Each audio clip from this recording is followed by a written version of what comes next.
I've been reborn in the third year of my marriage to He Ming-shu. This would be the last year he loved me, for soon after, he'd meet the true love of his life. For that woman, he defied the entire He family, pressured my parents, and ultimately destroyed our family business. He drove my parents to suicide and pushed my siblings to the brink. As for me, I leaped into the freezing sea with my unborn child. In this lifetime, I'm done fighting. I want nothing anymore. I'm done with He Ming-shu. All I ask is lifelong peace for my Shin family. 1. The morning sun in spring always feels so divine that I'd nearly forgotten how sunlight truly feels upon my skin. I gazed at He Ming-shu's sleeping face, that youthful handsomeness, the sharp jawline I'd always adored most, sharp as the very methods he used against my Shin family, so ruthless, so utterly devoid of past affections. Even though I'm willing to sign the divorce papers, willing to surrender the title of Mrs. He to Yin Yao.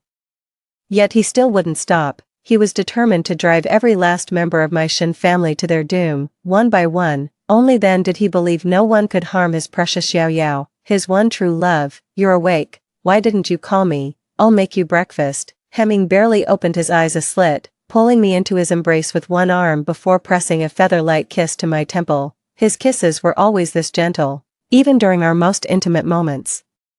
He'd restrain himself with visible effort. He'd whisper that he feared hurting me, yet this man I admired so much left me running desperately behind his car, covered in wounds from my falls. All I begged for was mercy, just one chance for my Shin family to survive. He never stopped, never looked back as I lay bleeding on the asphalt, my arms and legs scraped raw, flesh torn from bone. See how tender he becomes when loving someone. It's absolute devotion, yet when love fades, his cruelty surpasses even a stranger's indifference. I'm not hungry. He Ming-shu picked up on my unease with startling sensitivity. Propping himself up abruptly, he kept my face in his hands. What's wrong with my schwer? Did I go too far last night? Are you angry? He gazed at me with teasing eyes, those profound orbs seeming to hold no one else but me. I haven't slept a wink since regaining memories of my past life at dawn. Childhood sweethearts unaware of time's passage. The girl tentatively brushes against affection. It made me certain beyond doubt that I deeply loved this person before me, but not anymore. I dare not love again. Loving him comes at too high a price. I can't bear it any longer. I looked straight into his smiling eyes and said deliberately, let's get divorced. 2. Hemming kept teasing me all the way to his office. He must have realized how rough he got last night when he lost control. And that's why I'm upset. That's the only reason I'd joke about divorce first thing in the morning. Sitting alone at the dining table, I stared at the lavish breakfast he'd prepared without the slightest appetite. In the past, I would have devoured every last bite. He Ming-shu's culinary skills were exceptional, honed since childhood under his mother's guidance. Also, he could prepare me a different breakfast every morning. The He and Shin families had maintained business ties for decades and were longtime neighbors.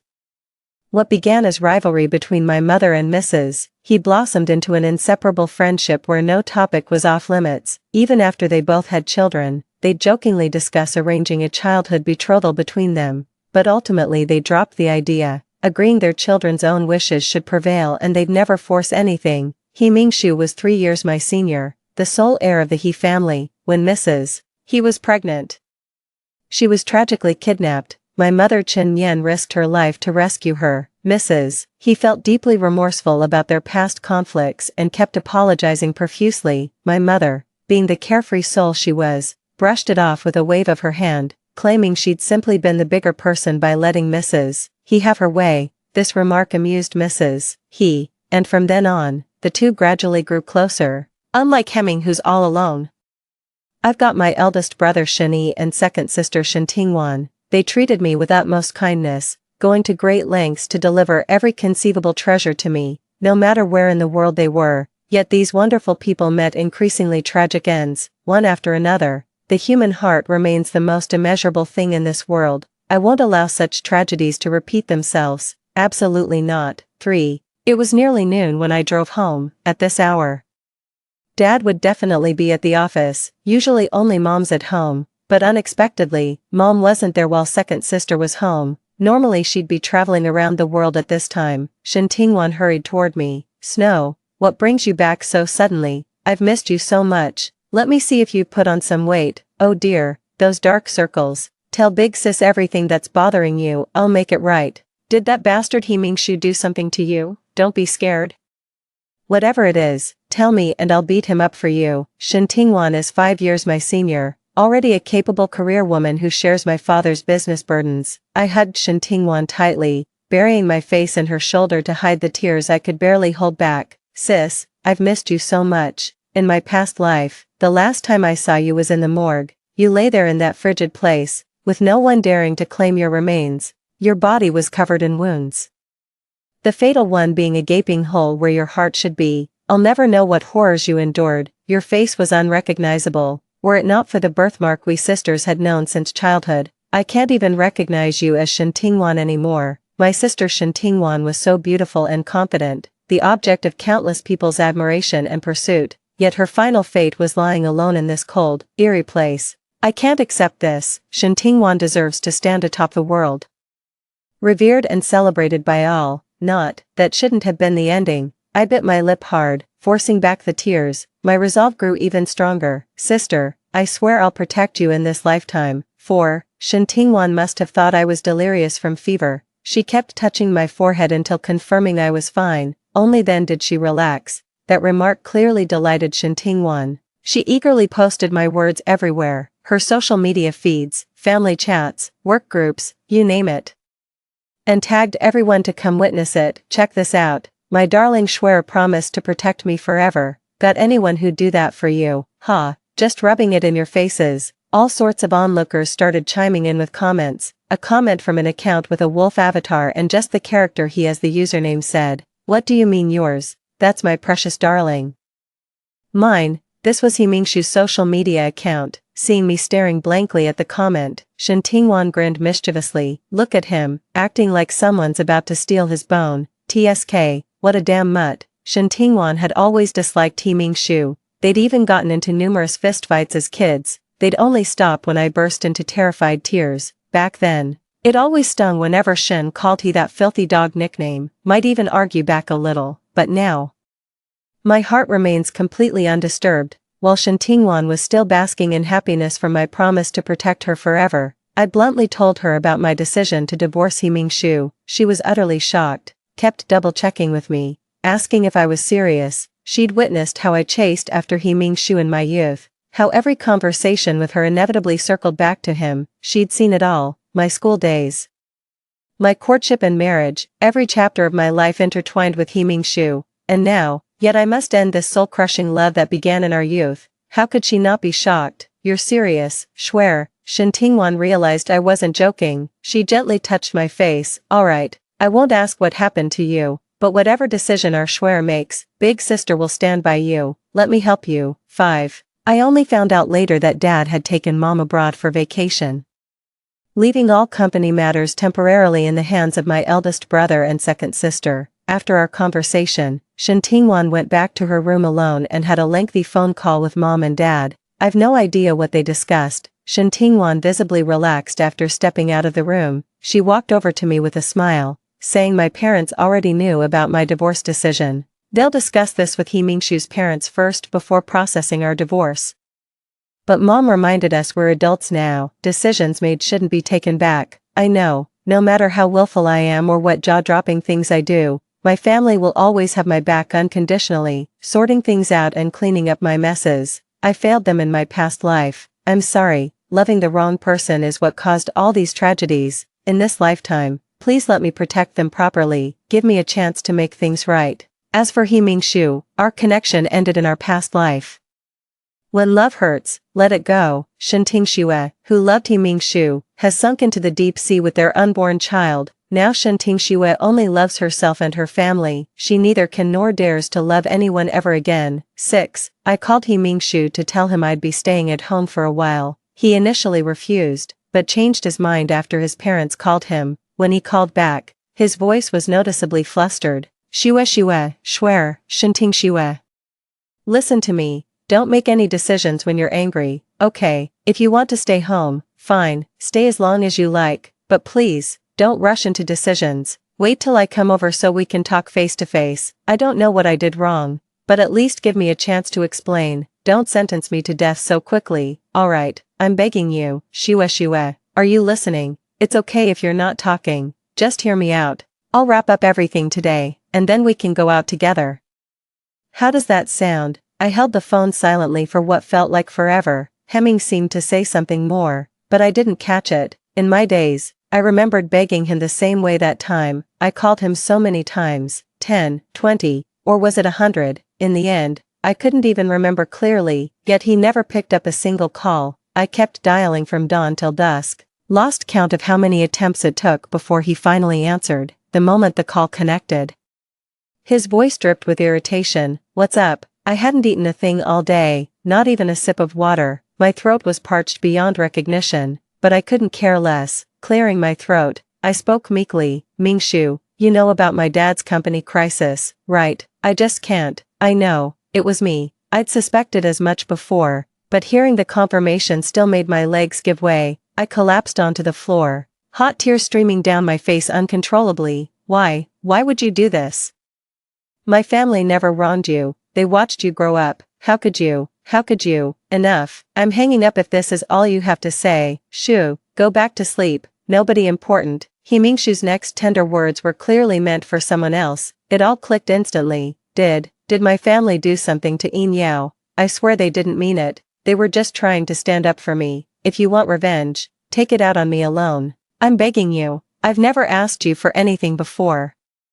Mingshu, for the sake of our childhood together, please don't destroy my father's company. Can't you spare them? Mingshu, are you even listening? Hello, please don't hang up. I don't remember what else I said after that, only the hollow beeping tone that followed. Not long after that phone call, Mom texted me saying she and Dad had everything under control, telling me not to worry. She asked me to listen to my older siblings, saying I'll always be her little princess held dear in her hands. She said all earthly troubles were none of my concern, her only wish was for me to live carefree forever. Something felt off, so I rushed back to the Shin family home overnight. The house was as brightly lit as usual, but Mom wasn't in the living room binge-watching her soap operas, nor Dad keeping one eye on financial news while stealing glances at her. Both were gone. I walked upstairs to find their bedroom door standing wide open.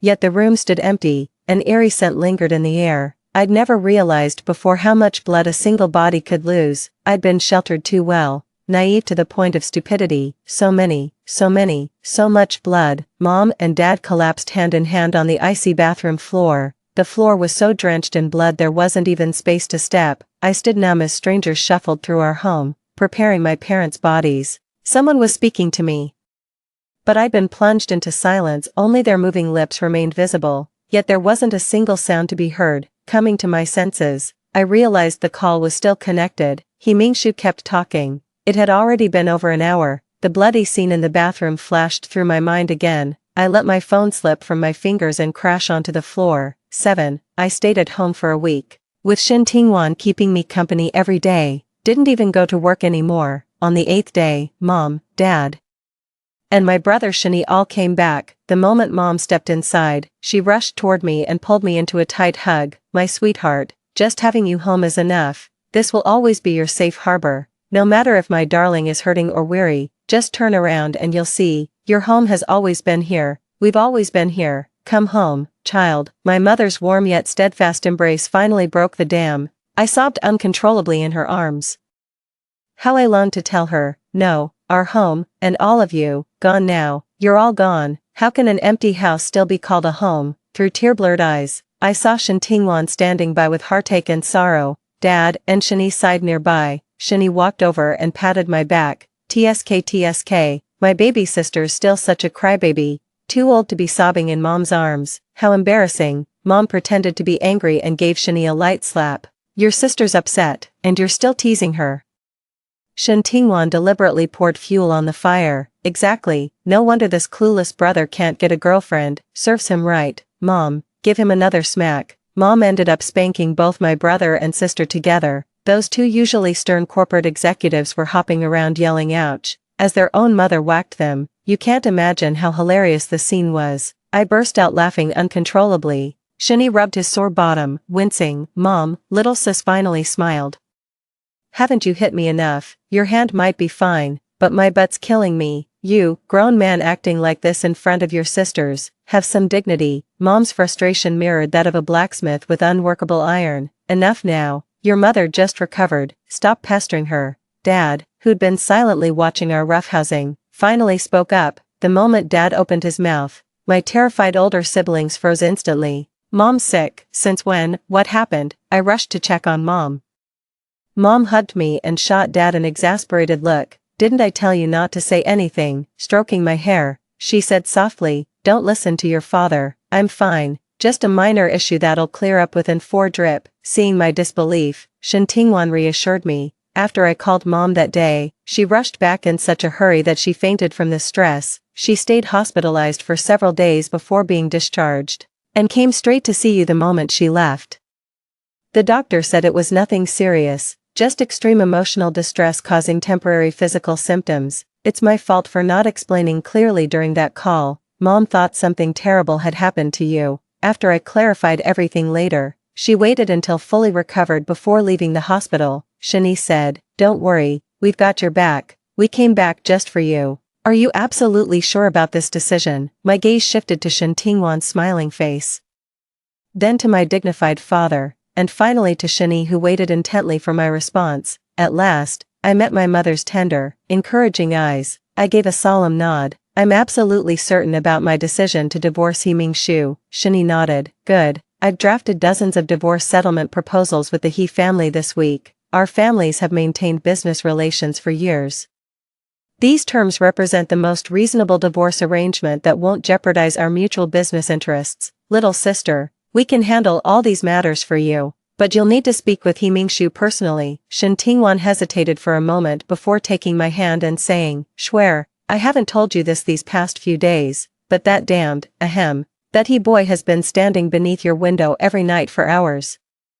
The ground's littered with cigarette butts, and I remember he never smoked. He must be truly heartbroken. Don't think I'm being nosy, but if there's any misunderstanding between you two, it's best to clear the air. Even if you're divorcing, it should be done with complete clarity. What do you think, sis? Thank you. I know what to do. I think there are still some things I need to say to He Mingshu face to face, so he won't hold another grudge against our Shen family for some unknown reason later. 8. The bustling commercial street. Sitting by the window at a renowned patisserie, I waited for He Mingshu's arrival. Here's your rose lychee millefeuille and floral rain cake. Enjoy. Thank you. The barista flashed me a sweet smile before turning to assist other customers. I watched her youthful figure walking away. If given the choice, I'd pick this vibrant young woman just like Hemming did. Schwer.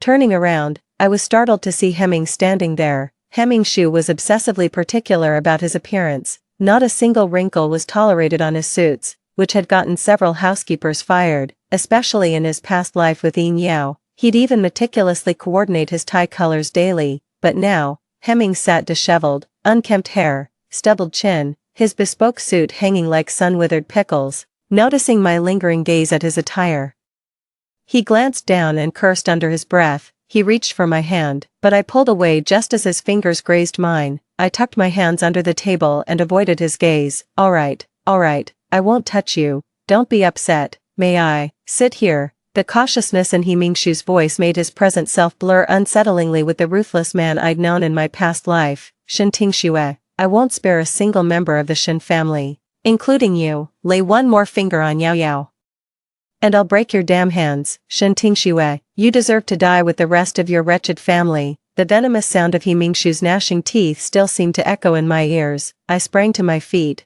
my legs slammed hard against the table corner, bringing tears to my eyes. Seeing this, He Mingshu grabbed my arm and knelt down to massage my leg. I took a step back, leaving his hand frozen midair. He Mingshu remained motionless, head still bowed. I couldn't see his expression either. I suppressed my emotions, desperately telling myself not to dwell on the past anymore. I'm fine, no need to massage my legs. He Mingshu remained silent, slowly rising to his feet, towering over me by more than a head. His expressionless downward gaze carried overwhelming intimidation. His shadow loomed over me ominously, as if there was no escape from this nightmare. My body trembled uncontrollably. You're afraid of me. I've sensed something off about you since that morning. Shen Tingxue, why?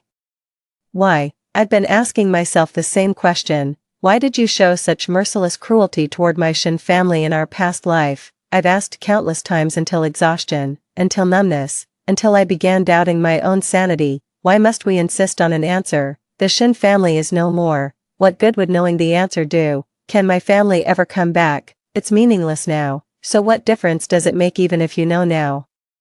I know I'm being extreme. The blood debt owed by He Ming-shu in his past life shouldn't fall on this version of him, but I can't love him unconditionally like before anymore. The rift between us runs too deep. Sooner or later, we'll repeat history. His hatred for me will become bone deep, an endless cycle of vengeance. He Ming-shu, some relationships aren't meant to last, ours being a prime example. Divorce would be best for both of us. Let go. I sidestepped him. It's time I returned to the path I was meant to walk. To my shock, He Ming-shu gripped my arm like a vice and yanked me toward him. Won't last till the end. Divorce. Let me make this clear, Shin Ting-shue. From the moment you married me, those two words ceased to exist. He leaned in closer, and I could clearly see the web of bloodshot veins in his eyes. Hemingshu's gnashing teeth right now makes him look ready to devour me any second. I admit it. I'm genuinely terrified of him. In my past life, Hemingshu drove me to extremes: love, hatred, and ultimately sheer terror. I dare not gamble on what this madman might do next. I saw my own frightened reflection in his eyes, froze for a second, then turned my face away. He Ming-shu noticed it too and loosened his grip slightly, but he still didn't let go. Sir, that's no way to treat a woman. I'll call the police. Sir, that voice. I saw a girl in bakery staff uniform grabbing He Ming-shu's sleeve, shouting at him to let go. I noticed He Ming-shu's eyes visibly faltered for a moment. I tilted my head slightly to look at the girl who had just brought me cake and tea. She was the treasure He Ming-shu had cherished dearly in his past life. Yin Yao. 9. Their gazes met across the bustling street, transcending time and space. Those meant to be together will always find their way back, and I'm merely a pitiful jester who happened to stand between them.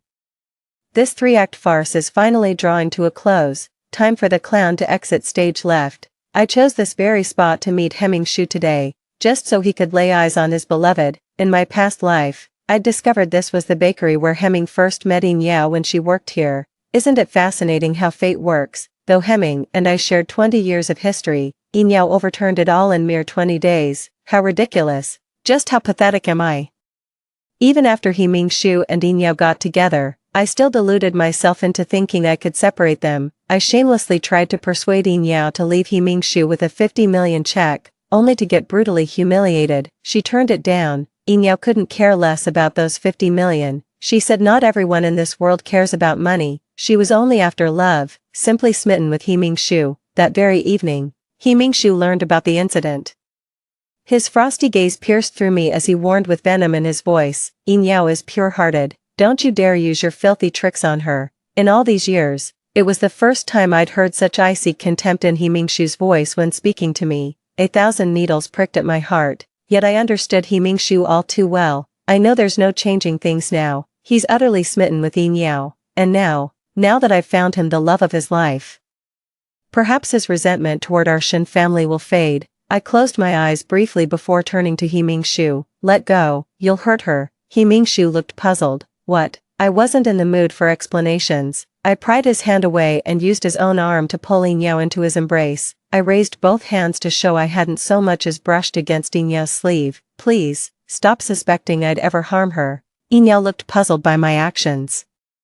But when she glanced up at the tall man shielding her, a delicate blush spread across her porcelain cheeks. Here, take it all back. We're even now. By heaven above, I swear I'll never harm Yin Yao. Should I so much as touch a single hair on her head, may I die a gruesome death with my soul damned for eternity. He Ming-shu froze. He pushed Yin Yao aside and strode toward me. What's gotten into you? Do you even hear the nonsense you're spouting? Come back with me.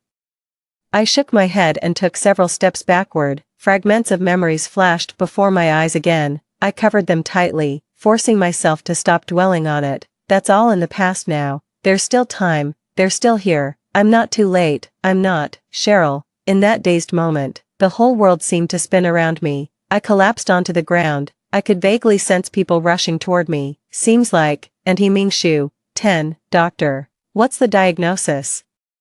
Has the patient experienced any traumatic events recently, such as being targeted by someone or involved in a major accident? Shen Yi and Shen Tingwan exchanged glances, seeing mutual shock reflected in each other's eyes. Shen Tingwan replied. No, my sister never mentioned anything like that. Her social circle is quite limited, just family friends and business associates we know. A car accident is completely out of the question, Shani added. Exactly, Dr. Who?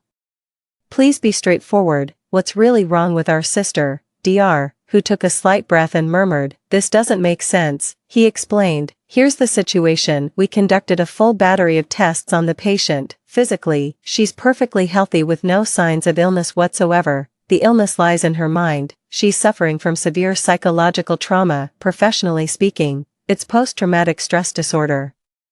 This typically refers to a psychological disorder triggered by witnessing actual deaths involving oneself or others. You can look up the specifics online, but the bottom line is, she's in critical condition now, teetering on the edge, with extremely high suicidal tendencies. Are you saying she might take her own life? Shen Tingwan gritted her teeth at the sight of the visitor. You vile bastard, how dare you stay here? Didn't I tell you to get lost? This is all your fault.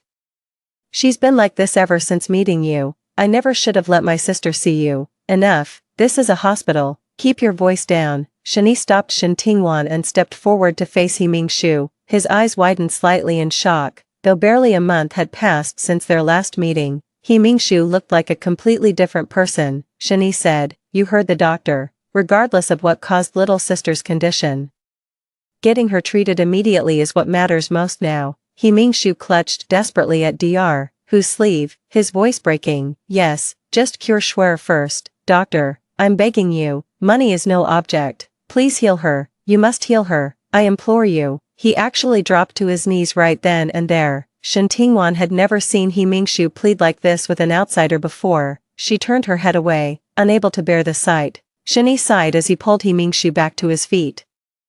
Dr. Who specializes in this field, hear him out first, don't be hasty. Dr. Who said, I understand how you family members must feel. At this stage, I recommend a combination of medication and hypnosis as the best approach. Most importantly, you must prevent the patient from encountering any people or situations that could trigger her. She absolutely cannot endure further emotional distress. Hypnosis isn't a guaranteed solution, it mainly serves to soothe. The real responsibility falls on you family members to closely observe her behavior and daily conversations. The best approach is to accommodate her wishes and let her do as she pleases. I opened my eyes to see Shen Tingwan sitting beside me, holding a cup of herbal tea. Seeing I was awake, she handed me the floral tea with a beaming smile. Perfect timing, I just brewed it, try it. This time I added some new petals. Guess what flower it is? And there's a prize if you're right. I took a sip, it was delicious. Oh, and this is for you. I took it from him, it was divorce papers. He Mingshu had already signed. I smiled faintly, feeling as if the heaviest stone in my heart had finally dropped. For some reason, I feel incredibly lighthearted right now. Sis, I want to continue my education. Shen Tingwan paused momentarily before picking up a comb to gently brush my hair. Of course you can. What kind of school are you thinking? I'll make arrangements. Sis, I want to take the exam on my own merits. No need to pull strings for me. I've grown up now. Trust me. I'll become your right-hand woman someday. Shen Tingwan was braiding my hair into a simple plait, just like when we'd weave intricate braids for each other as children. Alright, I promise. Don't you worry, your big sister's got your back. If our Schwer wants the moon, I'll pluck it from the sky for you. From that day onward, He Mingshu vanished from my life completely. Marriage, love, none of that concerns me anymore. I spend my days either buried in the library or catching up with tutors my sister hired. I married He Mingshu during college, only to divorce shortly after graduation. Quite the plot twist. Thankfully, I was always a top student, so relearning forgotten concepts came easily. After autumn, I successfully enrolled at Wharton School and chose finance as my major. On my departure day, Mom, Dad, and my siblings all came to see me off. Shani and Shen Tingwan initially wanted to escort me all the way to campus, but I declined. They had plenty of company matters requiring their attention. Mom's health isn't great, and Dad's juggling company responsibilities while caring for her. We can't afford to have him run himself ragged too. Shen Tingwan pulled me into a tight embrace. My brilliant little sister, I'm so proud of you, but I'll miss you terribly. Promise you'll take good care of yourself out there. Big brother and I will visit whenever we wrap up our work. Don't worry about things at home, we've got everything covered. After Shen Tingwan finished speaking, Mom pulled me into her embrace again, cradling me just like she did when I was little, patting my back and gently rocking me. Though now I stand taller than her, she can no longer hold and soothe me in her arms like before. My baby girl has grown up, ready to leave home, to spread her wings far from where she took root. While I long for your brilliant future, my heart aches at letting you go. She wiped the corners of her eyes. This must be what every parent feels, my dear. Without children of your own, you wouldn't understand. Once you have a child, your heart forever carries this new concern. Wherever they go in this world, my heart follows wherever they wander. You, your brothers and sisters, you're all my deepest cares. My precious little one who used to nestle in my arms day and night has grown into such a fine young woman now. Don't think your mother nags too much, I just can't bear to let you go. My princess traveling so far away, my heart swells with both joy and sorrow. I patted my mother's back gently, comforting her with soft words just as she'd soothed me countless times before. Mom, trust me, I'll be back in a few years. Once I return, I'm never leaving again. Even if you get tired of me and try to send me away, I won't go. I'll stay by your side forever. Mom nodded repeatedly, too choked up to speak. Dad glanced at his watch. It's almost time, go focus on your studies. We'll be right here waiting for you. Xin Yi's expression turned odd after taking a call. He seemed to want to tell me something, but hesitated. Since he didn't speak up, I didn't press further. Besides, my flight was boarding. I looked at each of them one last time, then turned and walked away without glancing back. The plane soared through the boundless sky, its windows framing endless cotton-like clouds stretching to the horizon. Hemming Shu, I'm gradually leaving the nightmares of my past life behind. By the time we meet again, I should have found my peace. Farewell. 11. After spending over a year at Wharton, Shen Tingwan came to visit me. Her visit didn't surprise me, but someone else certainly did. He Mingshu's mother. He's though Mrs. He shares the same surname. She's no blood relation to the He family, just a coincidence of names. Mrs. He came primarily to apologize on her son's behalf. Having watched me grow up since childhood, she's long treated me like her own daughter. Hemming Shu had kept our divorce from his mother all this time. She only recently learned the full story. Ting Shue, I came today to personally discuss two matters with you. I've been meaning to apologize. I failed as a parent in raising Mingshu properly, letting him hurt you. Also, your sister mentioned some things about your Mrs. He left the sentence unfinished. She proceeded with the second matter. The day you left the country, his father and I had locked him at home to stop him from chasing after you, but he somehow escaped, and then he got into a car accident on the way. They managed to save his life, but his legs were permanently damaged. He'll be wheelchair-bound from now on. I glanced at my sister. She pressed her lips together, her gaze unreadable. Shen Tingwan spoke quietly. That call your elder brother received the day you left, it was from the hospital. They said your number was the first in He Mingshu's contacts. He kept dialing you during the crash. Don't blame yourself. He's a grown man who's responsible for his own actions. None of us hold you accountable, Mrs. He hugged me. Mingshu's condition is what it is now. At least he's alive. Ting Shue, I want you to live well. Our He family has wronged you. If there's anything on your mind, talk to us or any family member. Don't bottle it up. I can't stay much longer. Ever since the accident, Mingshu's personality changed completely. I don't know what's happened to him, Mrs. He spoke with me at length. It wasn't until Shen Tingwan saw her off at the airport the next day that I finally learned some things about He Mingshu. She said He Mingshu had become much more withdrawn since waking from the car accident, and no one could tell what was on his mind. Even his own parents seemed somewhat intimidated by him. After recovering, He Mingshu didn't return home but moved straight into the company. Later, the entire He Corporation underwent a massive purge. Rumor has it that many top executives were purged from the board. Shen Tingwan mysteriously told me that a female student had been persistently harassing He Mingshu, but later, for some unknown reason, that girl ended up being institutionalized in a psychiatric hospital. Hearing all this, I strongly suspect He Mingshu might share my memories from a past life. The purge of the He family was something he'd already done in his past life. It happened shortly after bringing down the Shen conglomerate. While dealing with the Shen affair, He Mingshu uncovered numerous corrupt board members. But that female student, could it possibly be Yin Yao? That's my wild guess. No, I chuckled bitterly at myself. How could that even be possible? In his previous life, He Mingshu was utterly fanatical. not just towards the Shin family, but ruthless annihilation was his standard approach against all enemies. Every time I saw him, he radiated intense hostility from head to toe. He was ruthless to everyone, yet showed nothing but tenderness toward Yin Yao. It couldn't be Yin Yao. I'm absolutely certain, after seeing Shen Tingwan off, my life still revolved solely around the word studies. Over the following years, both Shen Tingwan and Shen Yi came to visit me here.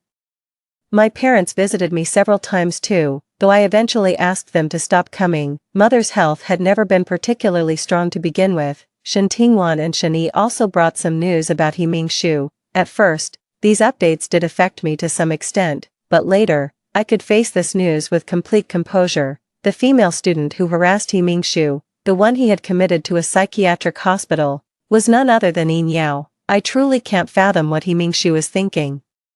In his past life, he was madly in love with Yin Yao. Why does he have to make such a mess of things this lifetime? Yet in that previous existence, his obsession bordered on madness, ultimately becoming his inner demon. Or perhaps love is inherently fickle, and promises of eternal devotion are just empty words to spice things up. 12. The day I returned home, not only was my entire family present, but even He Mingshu's parents had come. Over 4 years, Shen Tingwan had blossomed into even greater radiance, while Shen Yi had taken full control of the company. Approaching 30, Shen Yi had grown notably more composed and mature. The moment he spoke, his true colors showed. Dad retired and devoted himself to taking care of Mom at home. Shen Tingwan's eyes sparkled with delight. My Schwer has grown even more beautiful. Is this the glow of knowledge? She joked. Seems I need to hit the books too. Mom hasn't changed a bit.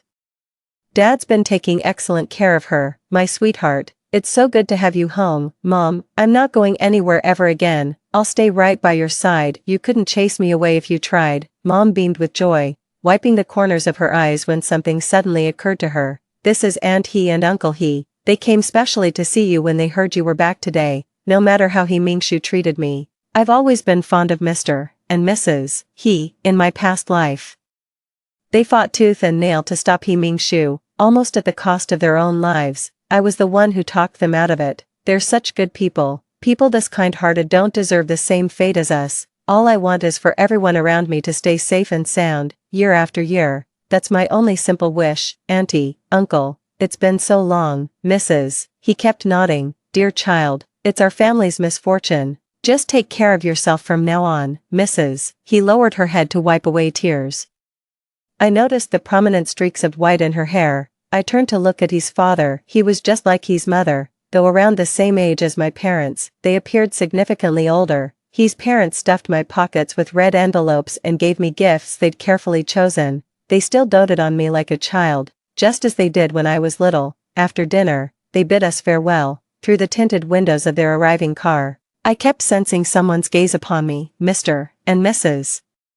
He didn't linger. Once inside the vehicle, they urged us to go back indoors. The matter soon slipped my mind. After resting for 2 days post-return, I plunged back into company management. Shen Tingwan never truly belonged here. She'd just been stuck with no way out before. After I joined, she mentored me briefly before dusting off her hands and leaving with complete peace of mind. With sparkling eyes, she confessed she'd longed to escape this gilded cage. Global adventures were her true calling.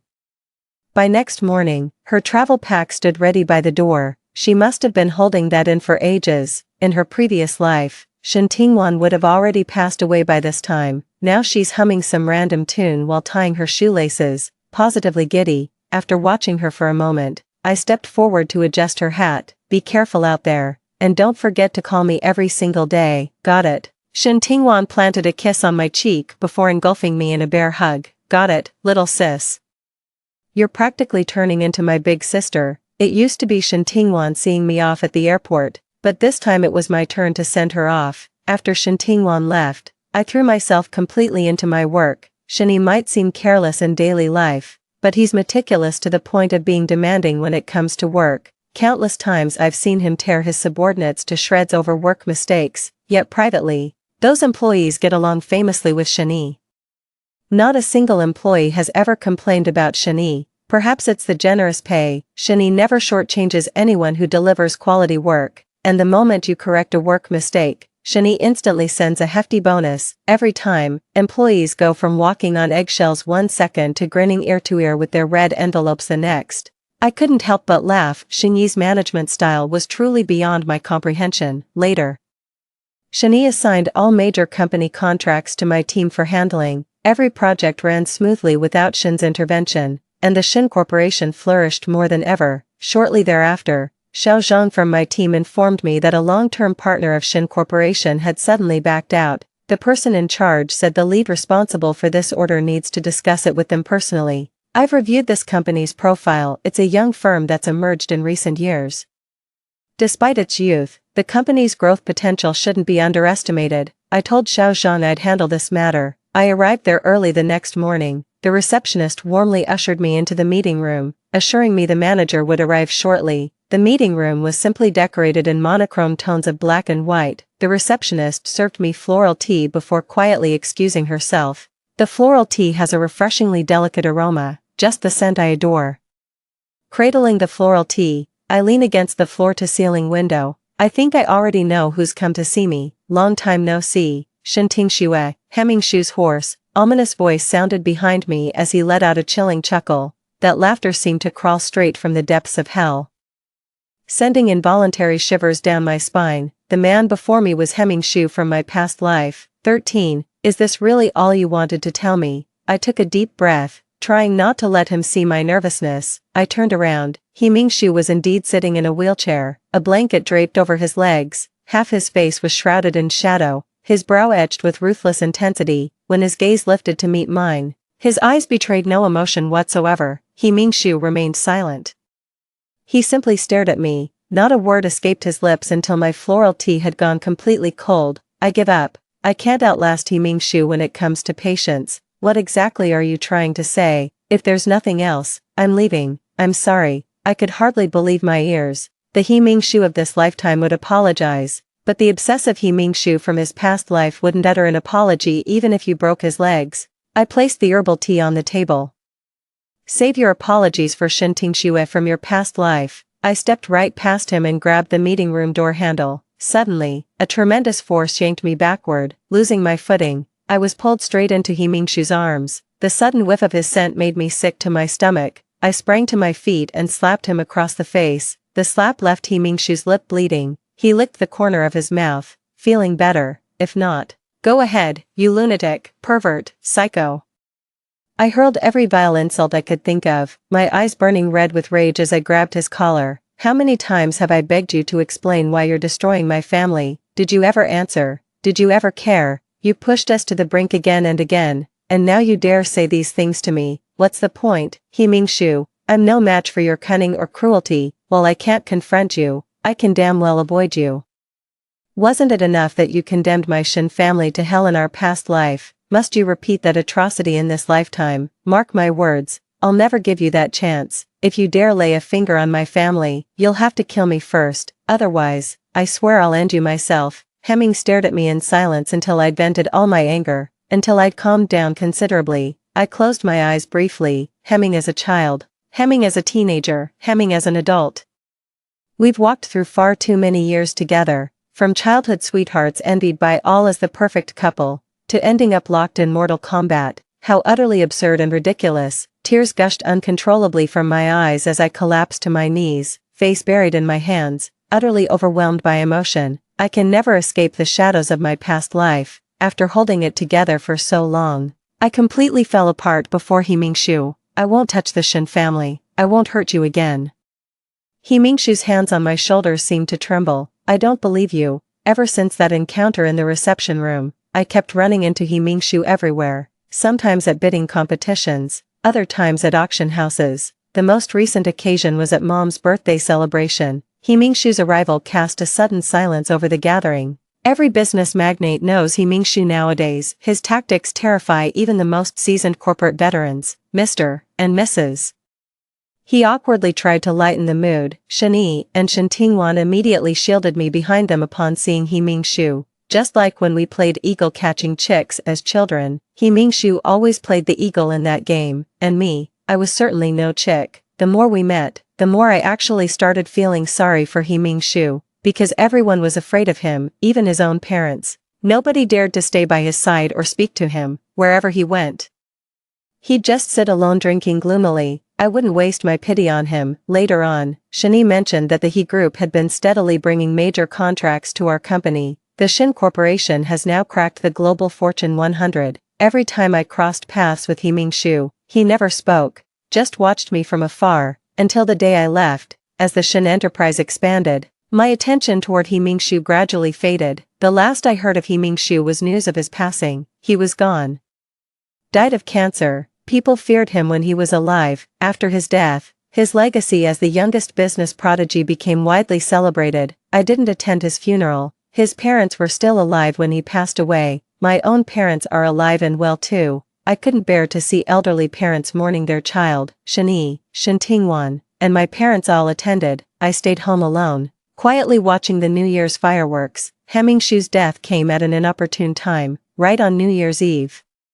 Someone died in the hospital. I poured myself a glass of red wine, through the dazzling fireworks outside the window. I wonder who this toast is really for. Perhaps I'm already drunk. I clinked my glass against the window pane, tilting my head up at what they say are this year's most magnificent fireworks. Goodbye, He Mingshu. We shall never meet again. The end. Story 2. It is common knowledge that I like Qin Henian. He and I were drugged and locked in the same room, even with bloodshot eyes.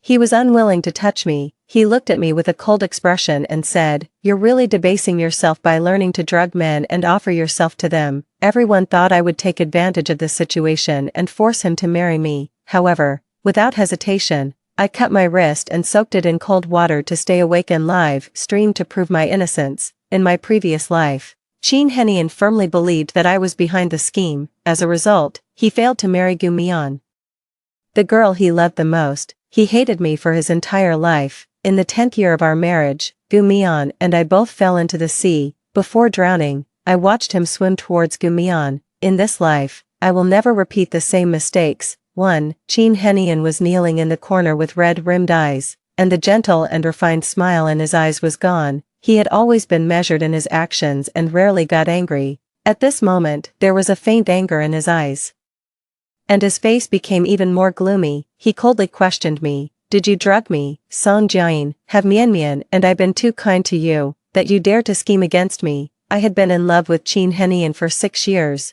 and it was well known, and it was also common knowledge that the person in Qin Henian's heart was Gu Mian. My brain was also controlled by the drug. In the last moment of remaining lucidity, I didn't hesitate to pick up the knife on the table and scratch my arm. The blade was sharp, and as soon as it touched my arm, red liquid flowed out immediately. I stumbled and ran to the toilet, filled the sink with water, and immersed both hands in it. When the pain was greater than the body's heat, my brain finally cleared. It hurt so much that it went numb. In the previous life, the effect of the drug was too strong, and I completely lost my mind. Under my seduction and the control of the drug, Qin Henian couldn't help but be moved. When he woke up, there was no longer any smile on Qin Henian's face. His eyes were filled with indifference and disgust. Qin Henian and I were family friends. He was my nominal little uncle, and there was no blood relationship between us. The first time I saw him, my cheeks turned red. After I came of age, I pursued him openly.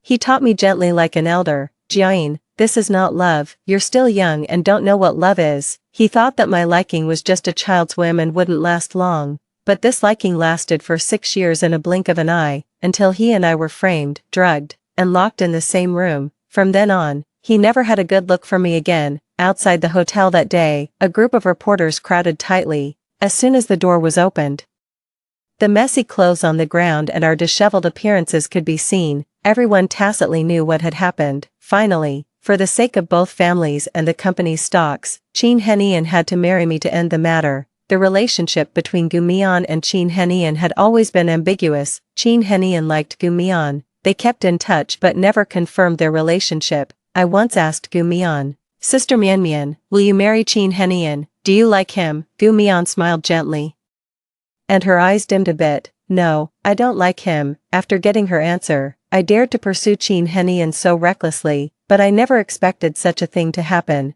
After marrying Qin Henian, I became the laughingstock in the eyes of the noble ladies and the daughters of aristocratic families. Qin Henian, who had always been indifferent to women, began to wander around nightclubs and bars. In the eyes of outsiders, Chin Henian was the victim in this marriage. He was extremely pitiful. After being schemed by me, he lost his lover and was forced to marry a woman he didn't love. In the 10 years of marrying him, I was criticized and insulted. Gu Mian, as the well-known first love school beauty of University A, was protected by everyone. I became the vicious supporting female character in everyone's eyes. Chin Henian treated me coldly and indifferently. Every time he looked at me, there was only hatred in his eyes. Song Jian, you haven't learned anything all these years.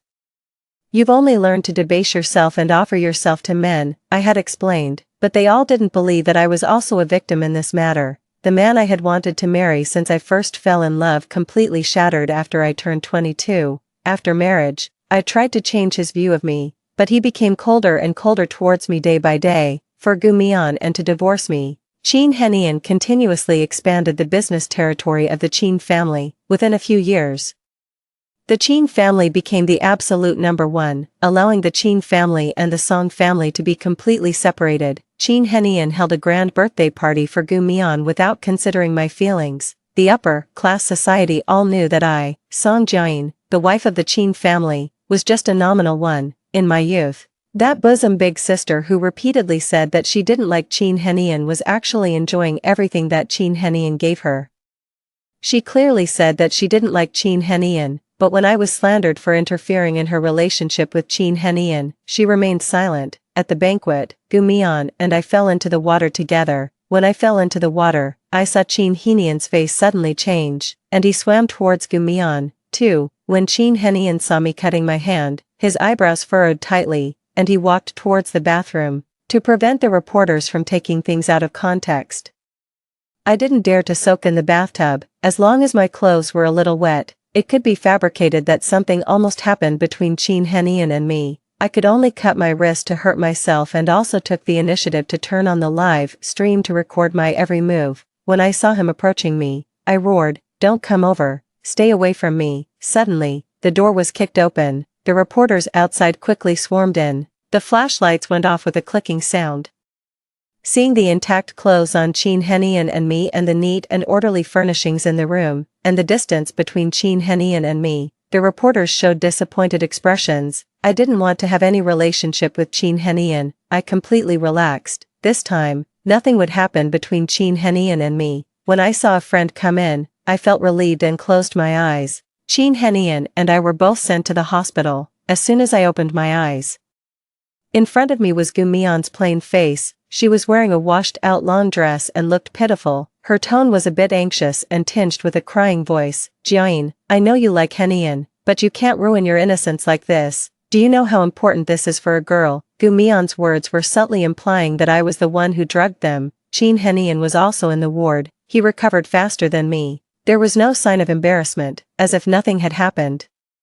Gu Mian looked extremely nervous and worried, acting as if she was doing it for my own good. I lifted my eyelids and looked at Chin Henian. "Call the police, this is not a small matter," Gu Mian shouted in a somewhat sharp voice. "No." Chin Henian's gentle gaze fell on her. I looked at her coldly. She pinched the corner of her clothes and explained, "Jian, you're a girl, this matter will have a bad impact on you. If people find out, they will say that you're indiscreet and stop at nothing to pursue a man." Chin Henian's expression was cold. There was no longer the measured smile and care he used to have for me. There was only disgust and dislike. After listening to Gu Mian's explanation, he was stunned for a moment. His tone was cold and warning. "Song Jian, I won't pursue this matter this time, but don't let this happen again." I smiled faintly. "Why not pursue it?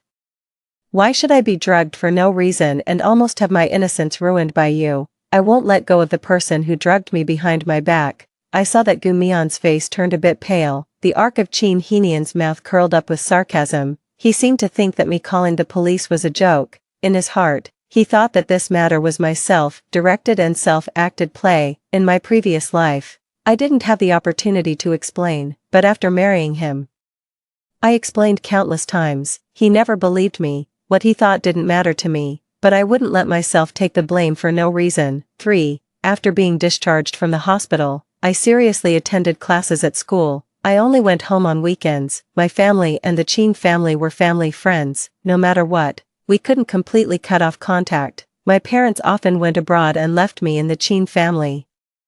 But after being discharged from the hospital, I no longer pestered Chin Henian. In the upper-class circles of the capital, everyone knew that I was Chin Henian's little tail and would stick to him all day long. I was vigilant against every opposite sex around him and spared no effort to dispel their coveting and attaching to Chin Henian. I deleted all the copywriting and photos related to Chin Henian in my moments in one go. The Weibo that had recorded him for 6 years was also cancelled. On the weekend, I returned to the Chin family. Chin Henian was leaning against the sofa, his long legs were crossed, and he sat there looking at me. His deep voice had no fluctuation. Back, I was stunned for a moment, then nodded and changed my shoes. His expression was cold. Song Jiayin, I've spoiled you too much, which made you dare to drug me. Your parents haven't come back yet, but because of your parents' instructions before they left, I will still take good care of you for them. I'll tell you one last time, I don't like you, stop pestering me, remember, you should call me little uncle. I sneered and looked at him without speaking. I walked straight towards the room that originally belonged to me, with my back to him. He said, from today on, I won't come back here anymore, you can live in this villa as you like. Before leaving, he sneered casually and looked at me contemptuously, telling me, the mistress of the Chin family will only be Gumian, you're so old. Love yourself. Don't always do things like chasing after men, don't do such debasing things like offering yourself again. I didn't stop and walked up the stairs. If he thought I was chasing after him, then why did he accept the pair of rings my parents gave me? My parents gave me a pair of customized rings when I was born. When I turned 18, my mother gave me the rings. Baby, you're an adult now and can pursue the boy you like. When you have a boy you really like in the future, give him the other ring as your token of love. It's also a blessing from your father and me for your love. On the day I came of age, I couldn't wait to give the ring to Chin Henian. He let me put the ring on him. I told him the meaning of this ring, and he accepted it. I didn't call him little uncle because he simply didn't deserve it. After he left, I packed all my luggage and moved back to the dormitory. My parents were still abroad, and it was deserted to go home. 4.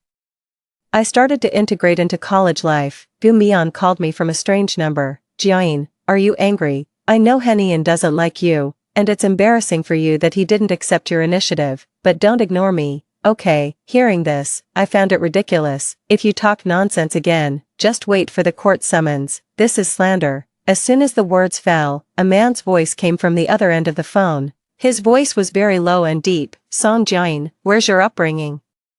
Who allowed you to talk to an elder like this? I suddenly laughed. What kind of elder is she? Chin Henian said, little aunt. How shameless. What right did she have to claim kinship with me? What did Chin Henian like about Gu Mian? Did he like her cold and self-righteous little white flower look? She had a pitiful background and raised her younger brother alone. In Chin Henian's eyes, she had a gambling father, a sick mother, and a poor her.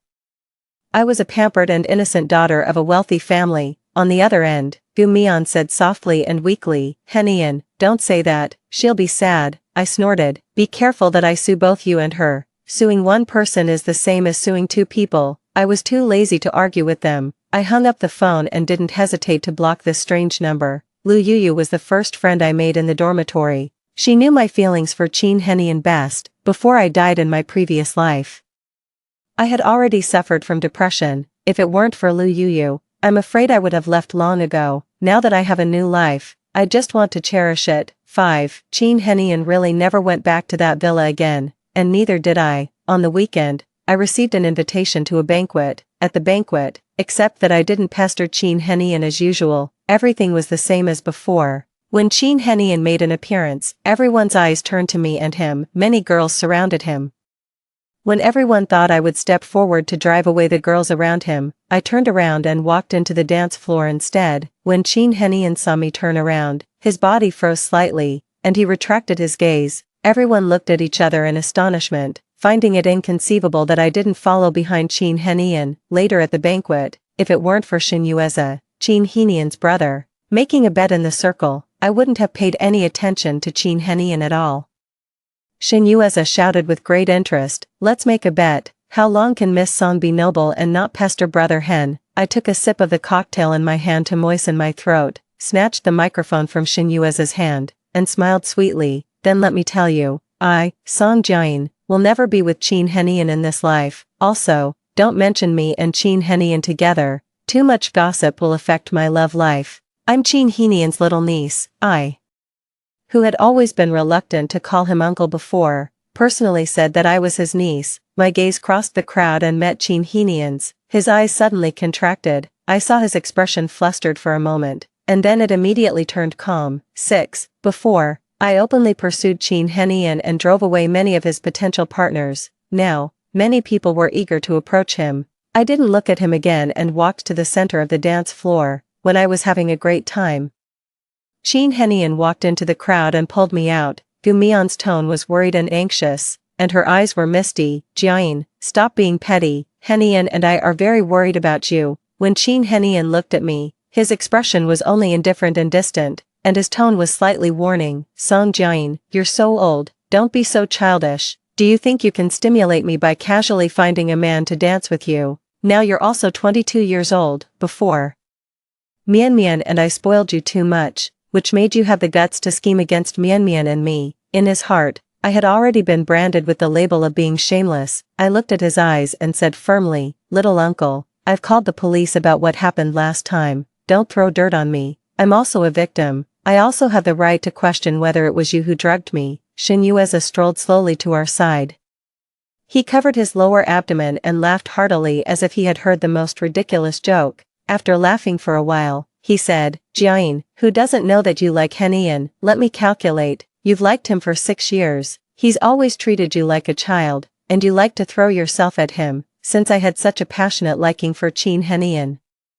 After this incident, everyone thought that I wanted to ruin my own reputation to threaten Chin Henian into marrying me. I pursed my lips and smiled. I did like him indeed, as you said. He treated me like a child. That was all because I was young and naive. My liking for him was only limited to the admiration for an elder, not romantic love. I looked at Chin Henian with a magnanimous gaze, and there was no love in my eyes anymore. Little uncle, am I right? I don't think anyone would like their own niece. 7. Chin Henian was stunned for a moment. Song Jian's eyes were calm, without a trace of softness or emotion. There was no longer the love she used to have, and she was overly magnanimous. Her eyes made him feel a bit flustered, hearing Song Jian trying her best to distance herself from him and repeatedly calling him little uncle. His heart inexplicably felt a sense of sinking. The busybodies around started to point and talk, speculating whether it was Song Jian who had drugged them. Someone said, Song Jian is probably playing hard to get. She drugged them and still wants to clear her name. Does she really think that just because she looks so confident, everyone will believe she didn't do it? Yeah, she used to like sticking to President Chin. How could she suddenly stop liking him? Dancing with other men in the dance floor is just to make President Chin jealous. Hearing these gossiping words, he felt a bit annoyed. Chin Henian's eyebrows furrowed slightly. When Song Jian was chatting merrily with several young men in the dance floor, he felt a bit displeased in his heart. She was willing to dance with strange men just to anger him. Chin Henian said coldly, alright, Jian, show up in front of me less in the future. Even though I'm your little uncle, you should know the difference between men and women. 8. Hearing Chin Henian's words, I nodded. You're right, little uncle. Do you have to meddle in who I dance with? Aren't you being too nosy? I left without giving him any time to react. After the banquet, I went back to the dormitory. I also brought a box of Lu Yuyu's favorite pastries by the way. After washing up, I went to sleep. When I woke up, I saw an unanswered call. Living in the dormitory, I was used to turning on the do not disturb mode. There were also a bunch of messages popping up. Song Jian, you didn't go home last night. I accidentally answered an unknown number. The man's voice was as cold as if it had been quenched with ice. Song Jian, you didn't go home last night. Where did you go? I yawned slowly. Of course I was in the dormitory. He immediately heaved a sigh of relief, and then questioned me again. Did you post the black material about Mian Mian? She's your future little aunt. You'd better show her some respect. Delete those things on the internet immediately. I cursed under my breath that he was crazy. 9. After logging onto the software, I found a post in my tone and under my identity, secretly implying that Gu Mian had interfered in the relationship between Chin Henian and me. Immediately, someone in the comment section refuted for Gu Mian. Chin Henian has never liked that arrogant and unreasonable daughter of the Song family. He has always liked Gu Mian. If we're talking about being a mistress, you, Song Jian, are the mistress. Gu Mian was the school beauty of University A, voted by her alumni and netizens. She became popular overnight on the internet but didn't make money from the traffic, so everyone's impression of her got better and better. In my previous life, after I married Qin Henian, the online trend was in her favor. For a full 10 years, I lived under verbal attacks. I, the daughter of the Song family, became a mistress hated by everyone.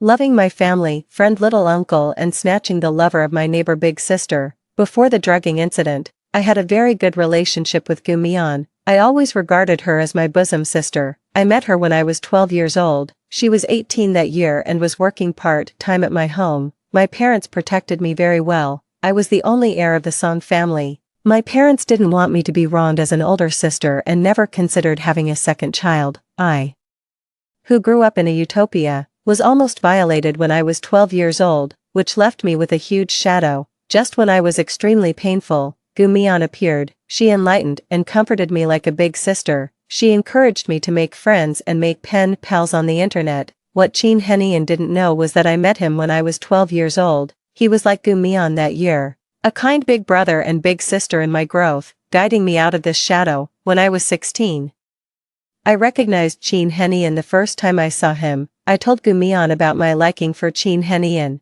but she was stunned for a moment and told me to bravely pursue the person I liked. She said that if you like someone, you should pursue them passionately. She taught me to drive away all the opposite sex around Qin Henian. She told me that if there were too many opposite sex around Qin Henian, maybe he wouldn't like me. I did as she said, and I became the hot-tempered daughter of the Song family in everyone's eyes. It wasn't until before I died, at Gu Mian's birthday party, that I found out that Qin Henian had always thought that the person he was chatting with back then was Gu Mian. Gu Mian knew that Qin Henian didn't like girls who were too proactive, so she deliberately guided me to make Qin Henian dislike me. But she didn't expect that Qin Henian would be particularly tolerant of me. The reason why Gu Mian and I fell into the sea together was also her doing. Qin Henian saw me, but he quickly made a choice and swam towards Gu Mian. I could swim, but I didn't want to swim anymore. I didn't make any self-rescue moves. Fortunately, God had mercy on me and gave me a second chance at life. I immediately retained the blockchain and traced the source address of the poster. When I saw that IP, a faint smile curved my lips. 10. The rumors and gossips related to Gu Mian on the internet were quickly removed. The account pretending to be me was also immediately cancelled. During this period, I completely cut off contact with Qin Henian. I learned from my friends in the circle with whom I had a good relationship that he had been taking Gu Mian to parties recently. My friend asked me if I had really let go, and I smiled and asked, otherwise. Suddenly, the other end of the phone became quiet. My friend said, Jian. He walked past me. He heard our conversation. Sorry, I chuckled. I'm serious. I don't like him anymore. 11. When Qin Henian heard the girl talking to Song Jian on the phone, he deliberately slowed down his pace. These days, Song Jian had completely disappeared from his side. The photos related to him and Song Jian's moments had been deleted, and it was set to be visible only for the last 3 days. The little girl who was like a little son, surrounding him and cheerfully driving away all the opposite sex around him, was gone, and he was a bit unaccustomed. After the banquet, he never saw Song Jian again. When he returned to the Qin family, the nanny told him, Miss Song, she hasn't come back for a long time. He stopped in his tracks, and his heart seemed to be sinking little by little. The nanny said cautiously, Miss Song might just be angry. Should Mr. Qin coax her, call her back. Yesterday, he also heard Xin Yueza say that he met Song Jian in the mall. Song Jian ordered a pair of couple rings.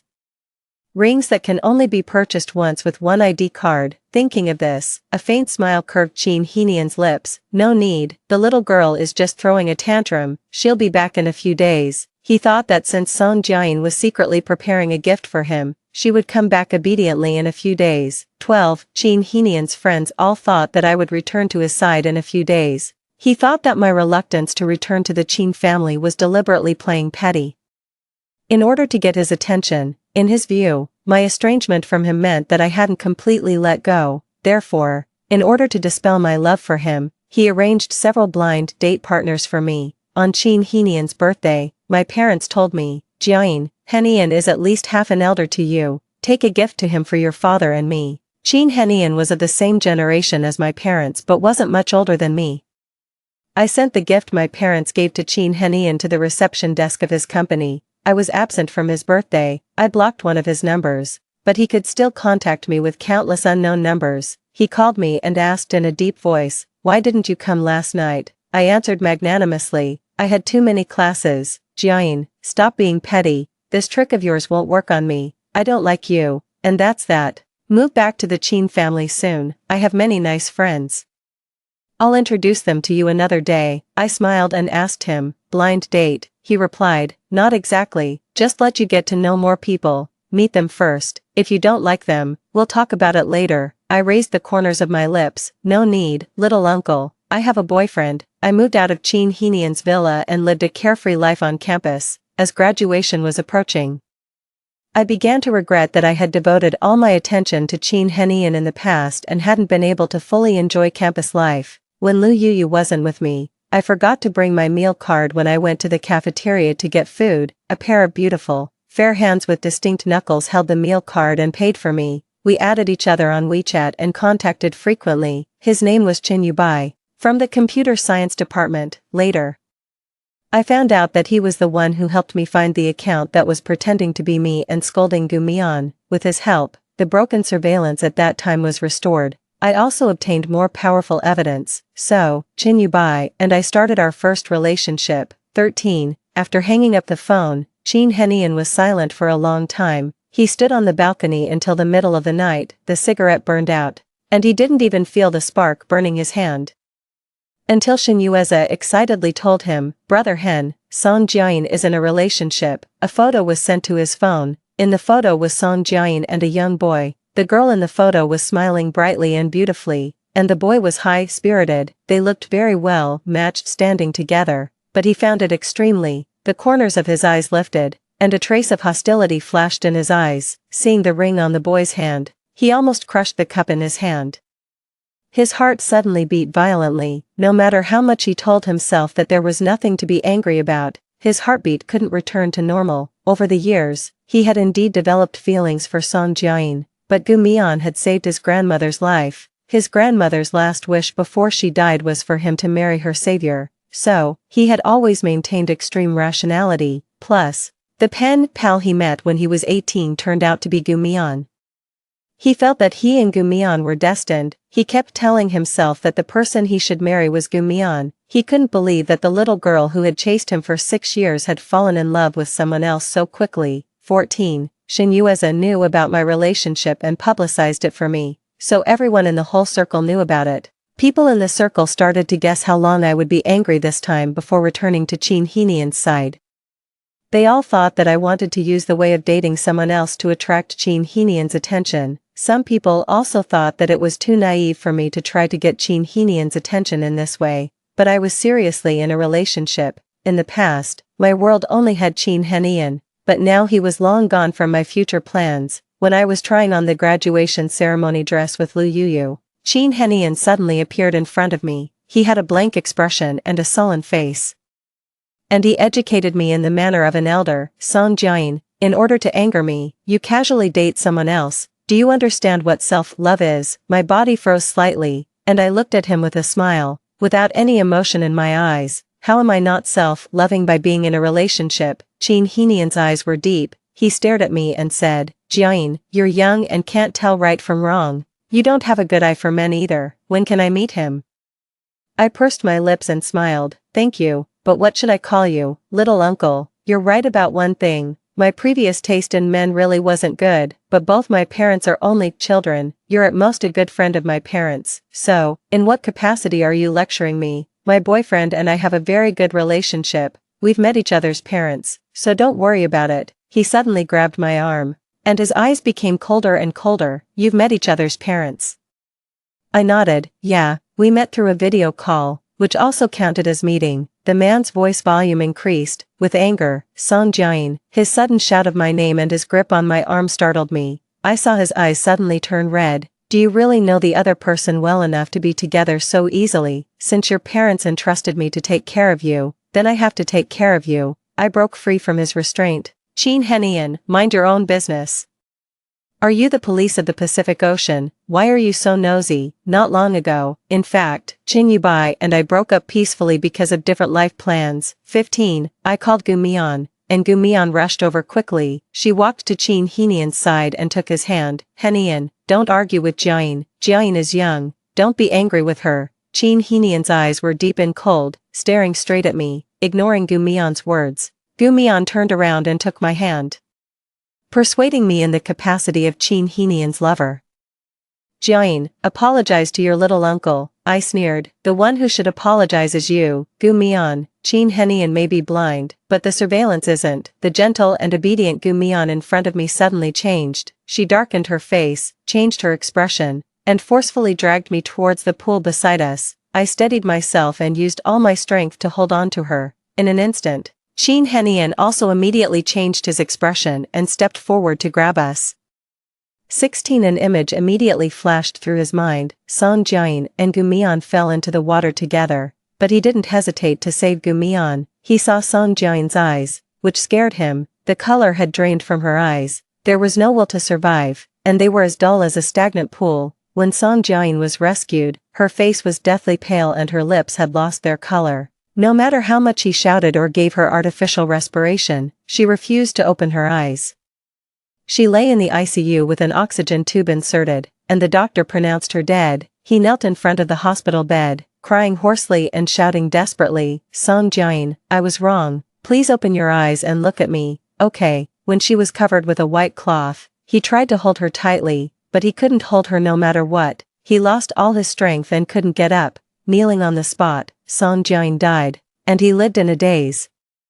The moment he pulled her back felt like an eternity. Seeing that she hadn't fallen into the water, Qin Henian took a sharp breath and trembled all over. 17. Fortunately, the pool wasn't deep, but for someone who died in the water in the previous life, I was terrified no matter how deep or shallow it was. A hint of darkness flashed in Qin Henian's eyes, and his expression was extremely cold. Gu Mian gently explained, biting her lips, looking frightened, and said, Henian, Jiayin didn't mean it. I crossed my arms and watched her, waiting to see how she would argue. Seeing that she couldn't pull me into the water, she tried to slander me. Gu Mian, there are surveillance cameras everywhere here. Lu Yuyu called the police for me at this time. With my sufficient evidence, Gu Mian would surely be punished as she deserved. Qin Henian may be blind and not distinguish right from wrong, but the surveillance cameras are high definition. Qin Henian's face suddenly changed, and he looked at me helplessly. Jiayin, soon, the police arrived. Gu Mian was arrested, and she argued, Song Jiayin, you framed me. She cried pitifully to Qin Henian, Henian, save me. Gu Mian originally wanted to drug Qin Henian. Originally, she planned to have a relationship with Qin Henian and then frame me for drugging him. The glass of wine that she was supposed to drink was accidentally drunk by me. Gu Mian laughed and then cried. She said, everyone knows you're in love with Qin Henian. Even if you were drugged, others would just think you're shameless and willing to ruin your own reputation to marry him. Qin Henian's expression was unpleasant, and he growled, you're so vicious. After learning about everything, Qin Henian was completely stunned. 18. Qin Henian had a dream last night. In the dream, when they were drugged, he had a relationship with Song Jiayin and was forced to marry her. After marriage, he treated her very badly. Song Jiayin and Gu Mian fell into the water together, but he saved Gu Mian. In the dream, they were married for 10 years, and Song Jiayin drowned. After hearing the police's statement, he understood everything. Song Jiayin had been reborn, so, Song Jiayin really didn't love him anymore. That's why she didn't hesitate to cut her wrist when they were locked in the same room. She loved beauty the most, but in order to stay awake, she almost scratched her own face. It can be seen how desperate she was.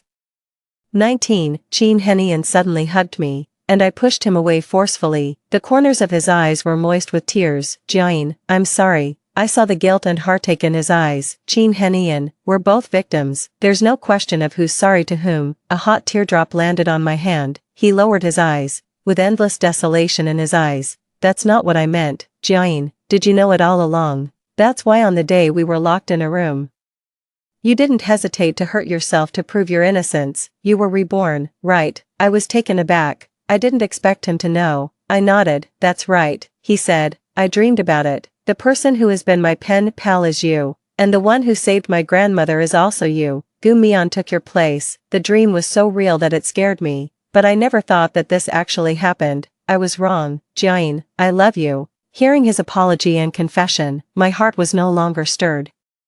Qin Henian, I can swim. I didn't make a sound when I fell into the water because I lost the will to live. I was diagnosed with severe mental illness that day. You held a grand birthday party for Gu Mian, and I had already become the laughingstock of the whole city. Just thinking that I just liked you but sacrificed my whole life makes me feel suffocated, and I feel that life is not worth living. I liked you, but I'm not so morally corrupt as to drug you to get what I want. I, Song Jian, have always been open and aboveboard in pursuing you. If you hadn't accepted the ring that my parents gave for my future husband, I wouldn't have misunderstood that you had some romantic feelings for me too. After marrying you, I never had a good day. No one believed me. No matter how much I explained, it was useless. The whole world believed that I was interfering in your relationship with Gu Mian. So, when I went back to that day before anything happened, I was extremely grateful and wanted to cry with joy. I will never want to marry you in this life. He lost his strength and knelt on the ground. His eyes gradually turned red, looking at me. There was regret and guilt in his eyes. He broke down and cried out loud in the crowded place. What do I have to do for you to forgive me? I said slowly, with a sneer. You can issue a statement telling everyone that it was you, Qin Henian,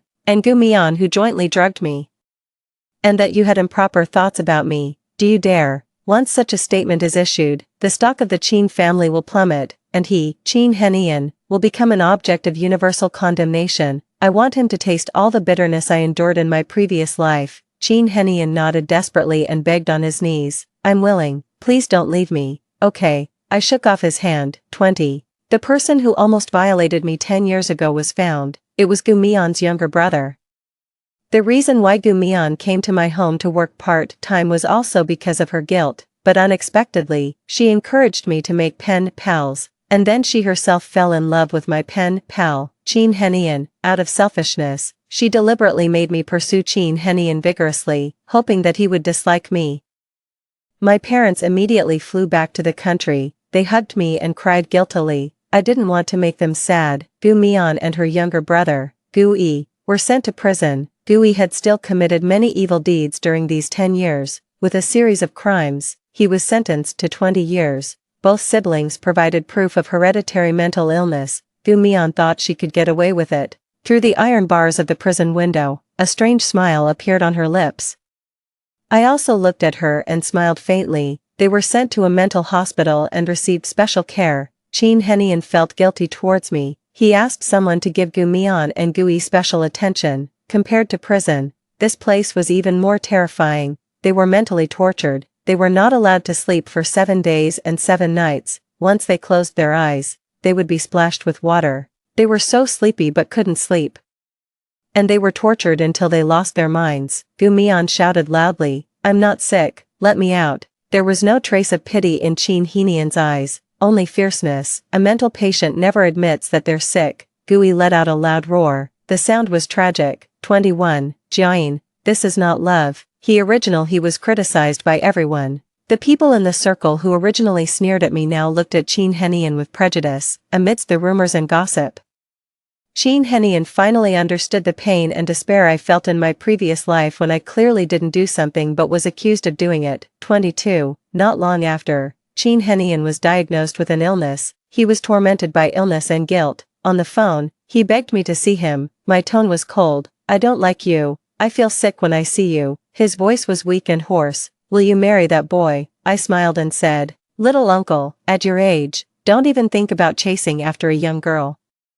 There are so many young and handsome guys. Why would I like someone like you? Qin Henian's tone was tinged with crying. Jian, please don't call me that. I'm not your little uncle. I was wrong. Before getting an answer, he spat out blood. He didn't know that I had already broken up. But I'm not going to tell him because my relationship has nothing to do with him. Leaving him with regret and pain is the most torturous. 23. After hearing Song Jian's words, Qin Henian's heart ached so much that it went numb. Just thinking that she would be with someone else made him feel so suffocated that he couldn't breathe. Thinking about the 10-year-long torment she endured, crying day after day, and the calm eyes without any will to survive before drowning, he felt scared and uncomfortable. he became a vegetable and could only lie in the hospital bed, so. It was because she was so painful in her previous life that she could unhesitatingly hurt herself and avoid him. He had never realized this before and thought it was just her being petty. Story 2. I died in the first year of my marriage to Lindsayson. During a fire, I texted him, "Sisson, the house is on fire." He replied coldly, "Put out the fire yourself, I'm in a meeting." I grimaced as I looked at a photo a woman had just sent me. Heartbroken, I died in the flames. But fate allowed me to be reborn 10 years earlier. When the new student Lindsayson was assigned to sit next to me, I raised my hand. "Teacher, I'd like to sit with another girl." 1. Teacher, I'd like to sit with another girl, I said as the homeroom teacher assigned Lindsayson's seat next to mine. My request sparked whispers among the classmates. The homeroom teacher tapped on the desk for silence before asking, "Why?" "Because in the first year after marrying me, Lindsayson let me die in a fire for another woman." Yes, I was reborn on the day I met Lindsayson, 10 years ago. When Lindsayson became my deskmate, I was as smitten as any other girl in the class. From then on, I embarked on a long pursuit of him, wishing I could pluck the stars from the sky for him. But it all ended in such a tragic death. In this new life, I'm determined to stay far away from him, because I want to focus on my studies, and he's too handsome, I might get distracted, I stated firmly. The teacher, taken aback by my blunt reasoning, paused for a moment. Eventually, she changed my seat. "Good use of reverse psychology," my new deskmate Gu Chinnan commented as he tossed his bag onto the desk next to mine and raised an eyebrow at me. I tried hard to recall information about him. I vaguely remembered he was an athlete and rarely attended classes. What reverse psychology? Gu Chinnan sat down next to me, tilting his head towards Lindsayson, who was surrounded by girls. "You like that guy?" I was stunned, and followed his gaze. Lindsayson sat at his desk, his back in a white shirt ramrod straight, still the way I used to like. "I don't like him." I hurriedly averted my gaze and started to organize the books on my desk. Gu Chinnan suddenly turned his head and leaned in close. He stared at me for a long time, and just as I frowned, he said, "You're lying. The eyes of someone in love cannot lie." 2. Gu Chinnan was right. I still liked Lindsayson. I knew at the moment I saw him standing at the podium, but that was just a decade of lingering affection, a residual impulse. I love myself more. Gu Chinnan was indeed an athlete, attending only a couple of classes a day, often leaving me alone. This actually helped fulfill what I said on the first day of school, allowing me to seriously focus on my studies and gradually fade my feelings and attention towards Lindsayson. After a semester, my grades climbed to second place, right behind Lindsayson. Suddenly, I became the talk of the class, seen as the one who matched Lindsayson best. "What are you afraid of? She doesn't even like Lindsayson." Their classmates say they can't stand each other. I overheard in the restroom during a break. A soft sobbing came from the next stall. The speaker continued, "Don't worry, you're so pretty. Lindsayson will like you eventually. Truly gentle and considerate. Besides, I heard that song Jia likes Gu Chinnan." The sobbing stopped abruptly, and a soft female voice asked, Really, you wouldn't believe it, right? Even someone like Gu Chinnan has admirers." I couldn't take it anymore, so I pulled up my pants and stood up. "I indeed dislike Lindsayson," I said as I kicked open the door to the next room and announced to the two startled people inside, "But I'm not fond of Gu Chinnan either." They were too frightened by my outburst to speak. I turned to leave, then paused, adding, "Also, Gu Chinnan isn't the person you think he is. He's 10,000 times better than Lindsayson." After saying that, I left the bathroom without looking back. When I returned to the classroom, I saw Gu Chinnan, who wasn't there earlier, already seated. He twirled his pen and raised an eyebrow at me. "Hey, who has upset you?" I just shook my head. At least, this version of him wouldn't just stand by and watch me die in a fire. 3. Lindsayson and I, both excelling in academics and blessed with good looks, were chosen as school representatives to participate in a speech competition in the city. Throughout the trip, I avoided being alone with him. It wasn't until backstage at the competition that he approached me from behind and asked in a low voice, "I've always wondered, why do you dislike me so much?" I didn't expect him to initiate conversation with me. "Song Jia." He called my name when I remained silent. This was the first time I had heard him say my name since I was reborn. It sounded really nice. I closed my eyes, took a deep breath, and then turned to look at him. I dislike people who are both attractive and academically successful. He was taken aback for a moment, then suddenly burst into laughter. that reason doesn't hold up, he said, still smiling. You're just like that yourself, and nobody hates themselves. In my previous life, he had never looked at me and smiled like that. Not even at our wedding, and he was wrong. Some people do hate themselves. Next up, we have Song Jia from second middle school for her speech. The announcer called out before I could say anything more. I straightened my back, took the microphone, and walked onto the stage. Luckily, I quite like who I am now. In the past, I always followed Lindsayson and never stood on such a big stage. Having lived again, I've realized that besides Lindsayson, there are many more things worth pursuing. Isn't this my deskmate? As soon as I exited the venue, I ran into Gu Chennan. He glanced at Lindsayson behind me, then gave me a meaningful look. What are you doing here? I hurriedly pulled him away to prevent him from making any inappropriate comments. While I dragged him along, he looked back at Lindsayson reaching out to us and teasingly asked, feeling guilty. I rolled my eyes at him. Guilty, my foot. It's good that you're here. I don't want to go back with Lindsayson. 4. Gu Chennan is on the swimming team, sitting in the vast stadium. I watched him compete for the first time, dressed in his swimsuit. He stood on the diving platform and looked over at me from afar. I could almost see his mischievous expression, and at the sound of the starter gun, he dived into the water. At that moment, I realized he might even be more handsome than Lindsayson. What's more, he had the muscles that Lindsayson lacked, only 17, and already so well built. My mind wandered through all sorts of thoughts, and by the time I snapped back to reality, Gu Chennan had already reached the finish line first. He cheekily waved at me. Yep, he's indeed 10,000 times better than Lindsayson. After my speech, I hurried off to watch Gu Chennan's match, and the news that I returned to school with him spread quickly. Lindsayson's fangirls seemed to be less hostile towards me as time passed, but I forgot. Gu Chennan was no pushover either. Are you Song Jia? I was blocked on my way home from school. The group in front of me was dressed like delinquents. I blatantly lied. I'm not. The leader of the group turned and asked another girl, are we mistaken? While they were still discussing, Lindsayson not far away called out to me, Song Jia, he's crazy. He really is crazy. As if it wasn't enough for him to have caused my death in a past life, now he's here again. The lead girl scoffed. Trying to fool me, she took 2 steps towards me. I stepped back. Lindsayson then noticed something was wrong and walked over to me. What are you doing? He said in a light rebuke. Great, isn't this just going to provoke them more? The lead girl glanced back at him and raised an eyebrow. Oh, a knight in shining armor. What a joke. A knight in shining armor. Soon, Lindsayson and I were cornered against a wall. What do you want? Just when I thought we were about to get beaten up, a rogue voice came from above.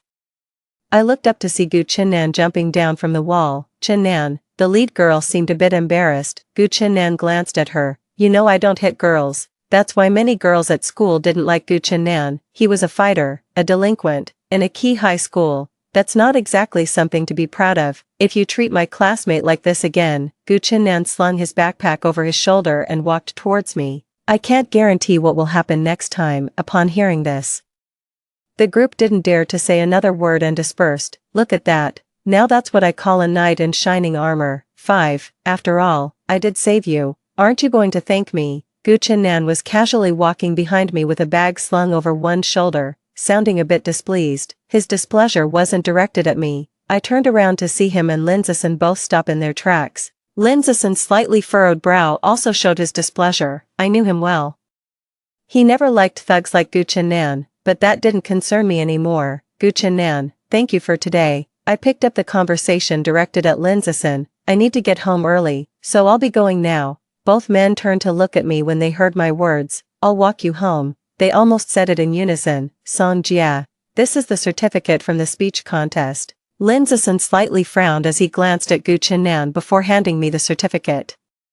Just in case someone else tries to trouble you, let me escort you home. I took the certificate, and before I could say no need, I heard Gu Chennan scoff. He quickly walked up to my side and slung his arm around my shoulder. Maybe our class president should focus on protecting himself. After saying that, he cheekily winked at me. Come on, let this big guy protect you. His teasing finally made me laugh. I elbowed him in the stomach, broke free, and started walking home, waving at him over my shoulder. No need, I'm not some delicate queen. I've got plenty of tricks and strength. Gu Chennan's laughter boomed behind me. Perhaps influenced by his laughter, I found myself smiling too. The disgust and irritation caused by Lindsason's proximity earlier had evaporated. Maybe being a little thug isn't so bad. I used to be misled by Lindsason. 6. I woke up suddenly to find a huge fire had broken out at home. Panicked, I jumped out of bed to run, but found the front door blocked by flames. In the end, I had to take a wet towel and hide on the balcony. Unexpectedly, I had just hung up the phone with emergency services when I received a message. It was a photo of Lindsason with a disheveled woman. Staring at the photo on my phone, my blood seemed to freeze,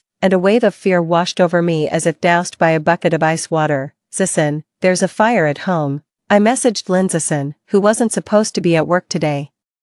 Since he didn't like it when I called him at work, I had never phoned him. Even now, I instinctively sent a message. It took a while before I received a reply. You handle the fire. I'm in a meeting. A meeting? I looked at the photo on my phone and couldn't help but laugh bitterly. The fire seemed to rush towards me, and in the distance, I could faintly hear the sound of fire truck sirens. Suddenly, someone opened the door from outside. A beam of bright light shone in. Songjia, you'll be late if you don't get up now. As soon as I opened my eyes, I saw my mom standing by the bed, looking helpless, still shaken by the emotions from my dream. I sat up and hugged her tightly. Mom, I had a nightmare, a truly terrifying one. My mom gently patted my back. Sleeping in leads to nightmares. Who told you to oversleep, Mom?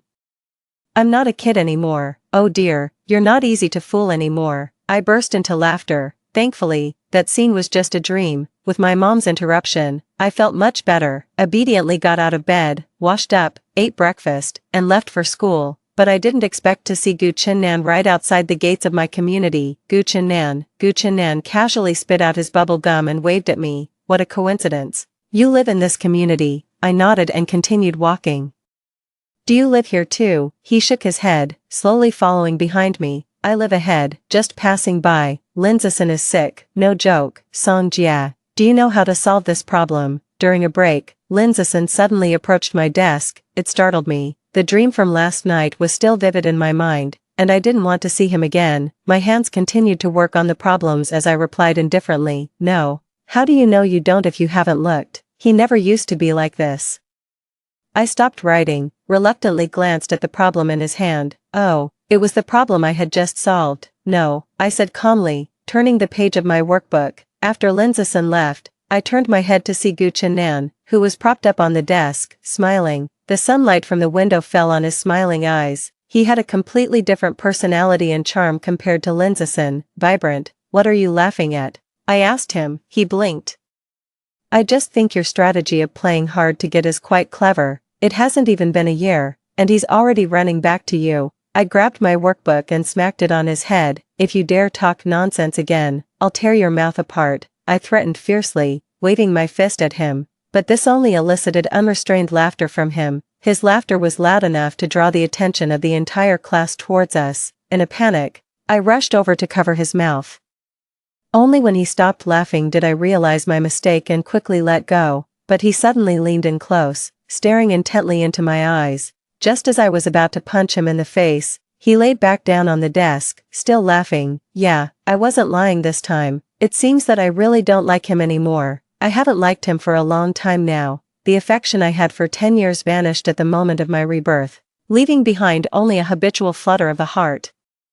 And even that insignificant flutter had long since dissipated in recurring nightmares. Now, I just want to keep my distance from him, as far as possible. Ideally, after the college entrance exams, I hope we never meet again. Do you want to go to S City? Gu Chinnan walked beside me, somewhat surprised by my response. Why? Because I like it. In my past life, to follow Lindsason to B City, I didn't even consider applying to any university in S City. Because I like it, I said. Looking at our shadows under the streetlight, I heard it's a place of freedom. Gu Chinnan is tall, but the streetlight somehow shrank his shadow into a small blob. It was kind of funny. Yeah, S City is nice. He kicked a pebble by his foot. His voice seemed to carry a happiness I couldn't quite place. When we reached the entrance of my neighborhood, I said goodbye to him and then asked, "Do you really live up ahead?" He was momentarily taken aback, then nonchalantly replied, "Yeah.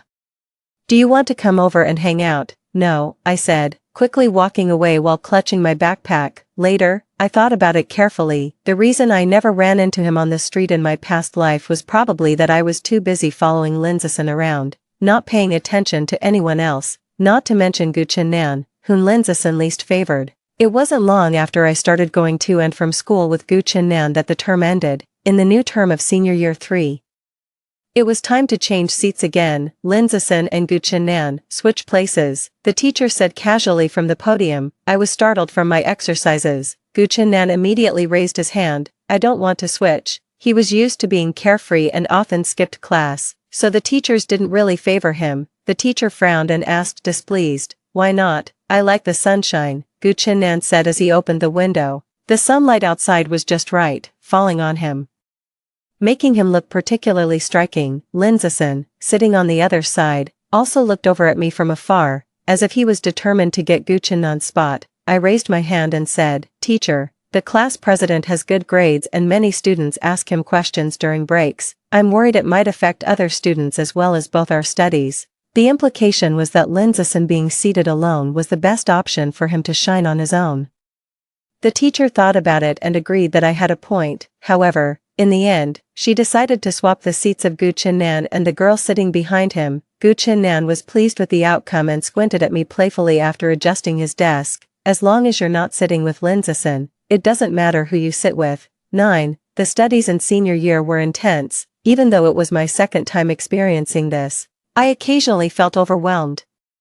Guchen Nan's training sessions were becoming more frequent, reducing his time in the classroom, yet, discussions about him only increased. Girls who initially didn't think much of Guchen Nan started changing their opinions as he continued to win competitions one after another. Other than not being great at studies or having a good temperament, he hardly has any flaws. My new deskmate Baikura remarked during a gossip session about him. I continued working on my problems but added, "His temperament is quite good." Actually, Baikura didn't expect me to engage in the gossip and leaned in closer, surprised. "I also heard that you like him. Is that true?" That rumor was so old. I stopped writing, looked at her somewhat helplessly, and said, "That's not true. How could I possibly like him? Don't listen to their nonsense." As soon as I finished speaking, a bottle of water was placed at the corner of my desk. I turned around to see Guchen Nan, his forehead slightly sweaty.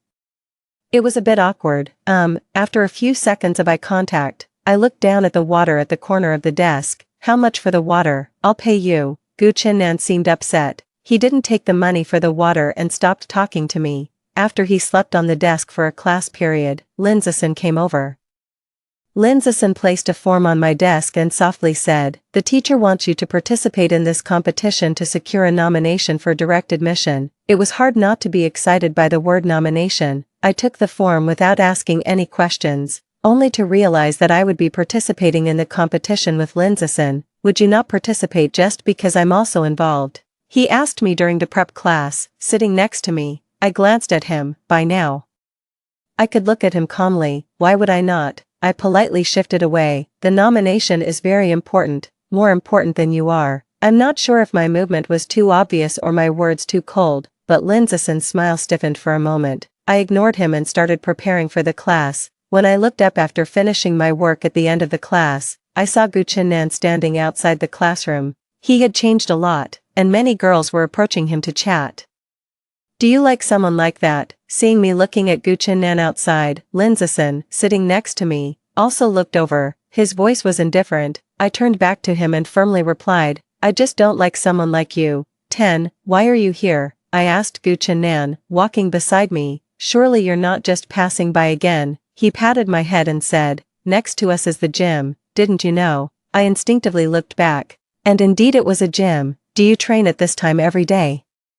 I asked, as I had come to the training class after school and it was already late. "What, you think championships are easy to win?" His casual tone made it seem like winning was effortless for him. I nodded with a smile. All right. Do I have the honor of treating the champion to some dumplings as a way to atone for my sins during the day?" "Dumplings?" I nodded towards a small stall by the roadside. Guchen Nan glanced over at the wonton stand, his eyes and brows curving slightly. "Then I'll give you this chance to be the champion." But before the wontons were served, a woman arrived. She wore delicate makeup, a long red dress, and high heels as she stood across from Gu Chenan. Her voice was soft and gentle. Gu Chenan looked up at her, and the smile on his lips disappeared instantly. The woman looked vaguely familiar, but no matter how hard I tried, I couldn't recall who she was. I looked at the bowl of wontons that was meant for Gu Chenan in front of me and sighed. It seems my sins are too deep. I can't even offer a bowl of wontons. Since that night Gu Chenan left with that woman, I hadn't seen him for several days. The next time I saw him was at the entrance to my apartment complex. He stood there alone, a stark contrast to his usual vibrant self. Gu Chenan, I called out to him. He looked up at me, a spark finally lighting up his indifferent eyes. I thought you had been kidnapped or something, not seeing you for so long. I tried to lighten the mood with a joke, which seemed to work. He slightly curved his lips and playfully smacked my head. Can't you think better of me? 11. Gu Chenan was injured. I pointed at a small piece of gauze showing on his leg. What happened here? He looked down at his leg and tugged at his pant leg. It might have touched the wound because he inhaled sharply through his teeth, but still stubbornly said, "It's nothing. How did you end up like this after just a few days?" I lifted his pant leg, frowning at the bandaged wound. He caught my hand and chuckled softly. I looked up at him, puzzled, but he leaned down. His face was very close to mine, so close that his breath made my entire face heat up. "You care about me this much?" he teased, his brows arching playfully as his lips curved into a cocky smile. "You haven't fallen for me, have you?" I was startled. "Well, what?" I pulled away from his grasp and quickly stood up from the chair. "What are you talking about, Song Jia?" He looked up at me, his eyes not like those of the man who had been waiting at the apartment entrance but rather as if they contained all the stars in the sky, twinkling brightly. "I've told you, the eyes don't lie." Overwhelmed, I turned away instinctively. "Gu Chenan, if you dare spout nonsense, I'll tear your mouth apart," I threatened fiercely without turning back and ran home. Gu Chenan never held back, always speaking recklessly. I should have been used to it by now, not reacting so strongly like today. With that thought, I turned over in bed, deciding not to dwell on it anymore. Yes, I couldn't sleep, all because of that jerk Gu Chenan, always spouting nonsense. With dark circles under my eyes, I watched Gu Chenan waiting at the apartment entrance. He seemed in a particularly good mood, waving at me. "Good morning." What a joke. I ignored him and continued walking. Since his leg was injured, he couldn't go to training and had to stay in the classroom for the time being. Now, the girls in the class were divided into two groups. One group gathered around Linzison, and the other around Gu Chenan. I was just about to massage my temples when I heard Gu Chenan's impatient voice. "I want to sleep, so keep it down." At least he handled it better than Linzison. I pursed my lips, feeling somewhat pleased. 12. The competition results came out quickly. Linzison continued his streak as the top scorer, with me right behind him. Our teacher was very pleased and wanted to treat the two of us to a meal. Initially, I thought of declining, but clutching the trophy in my hand, I ended up agreeing. Song Jia. As soon as I entered the restaurant, Linzison waved at me. I sighed and walked in slowly. Has the teacher not arrived yet? I sat down across from Linzison. He thoughtfully poured me a glass of water. Something might have held him up. I nodded.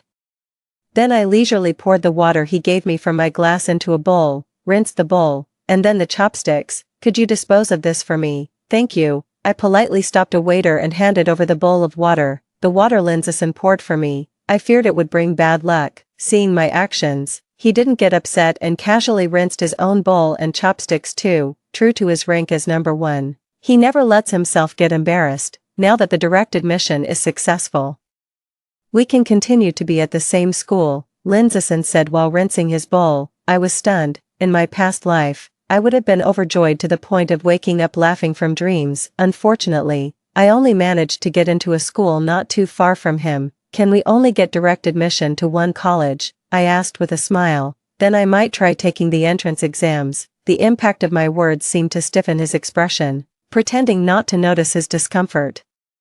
I glanced down at my watch. It's been a while. If the teacher doesn't show up, I might leave first. After saying this, I picked up my backpack and left. Just a few steps out of the restaurant, Linzison caught up to me. "I don't understand." He sounded frustrated. "What exactly do you dislike about me?"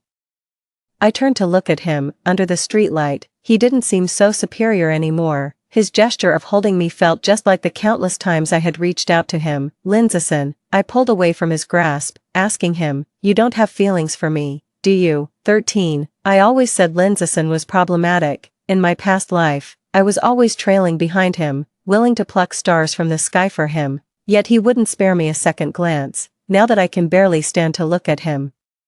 He seems to have developed feelings for me, he really is sick. During PE, sitting beside me was Gu Chen-nan, also sidelined due to an injury. I turned to look at him, and he pointed at Lindsayson running on the track. Look at him, running so listlessly, he must be weak. I spat out the water I was drinking. Why do you hate him so much? I screwed the cap back on the bottle and asked Gu Chen-nan. It seemed like from the beginning, his hostility towards Lindsayson was quite significant. I remember in my past life they barely interacted at all. Gu Chen-nan glanced at me, stood up from the steps, and walked in the opposite direction while dusting off his hands, because he deserves to be disliked. His reply was as good as saying nothing. PE wasn't over yet when Bakir came and sat next to me. Did you hear? Something big happened. She sat down and immediately started gossiping. Ever since she started sitting beside me, I became well versed in the class gossip. What happened? Chu Tianhui's mother went to the principal's office. I frowned. Chu Tianhui, who's that? It sounded familiar. Don't you remember? He's the senior 2 grades above us, very rich, gets picked up by luxury cars every day. I had a vague recollection. There seemed to be such a person in my high school memories. I had only glimpsed him from afar back in my first year of high school. Why is his mom at the school after over a year since we graduated? Baikuer glanced around, then leaned in and whispered, I just passed by the principal's office and overheard them saying that Gu Chen-nan is Chu Tianhui's father's illegitimate son. Chu Tianhui's mother is causing a scene with the principal, demanding that Gu Chen-nan be expelled. How could this be? I widened my eyes and looked at Baikuer. Are you sure you heard right? Absolutely certain. Suddenly, I recalled the enchanting woman who was with Gu Chen-nan that day. Then it struck me. Despite Gu Chen-nan's remarkable swimming talent, no one seemed to mention any awards he might have won in competitions. What exactly happened to Gu Chen-nan in the past? 14. The news that Gu Chen-nan was an illegitimate child spread rapidly. When I heard our classmates discussing it, I immediately looked at Baikuer. She shook her head. I only told you. I looked worriedly towards Gu Chen-nan's usual spot. It was empty. He must have heard the disgraceful rumors too. Song Jia. Could you grab something for me? Just as I was about to look for Gu Chen-nan, the chemistry teacher at the door called out to me. The chemistry lab was in another building, and as I entered, the bell for the start of class rang. I thought I'd have to wait until after class to look for Gu Chen-nan while I searched for the teaching materials the chemistry teacher needed. Suddenly, there was a snap behind me. When I turned around, I saw a small flame had ignited nearby. Ever since that big fire, I've been unable to face flames. I even keep my distance from the gas stove at home. Now, seeing the flame growing stronger, my legs gave way, and I collapsed on the floor. People, help, save me. I trembled all over, crying and calling for help, as the fire grew larger. Just when I thought I might unluckily die in a fire again, someone suddenly rushed in. Song Jia, it was Gu Chen-nan. Save me. I sobbed breathlessly. Gu Chen-nan ran to my side, draping his soaked jacket over me and firmly covering my eyes with his hand. The overwhelming fire was instantly replaced by endless darkness. It's okay. Gu Chen-nan's voice was low and hoarse,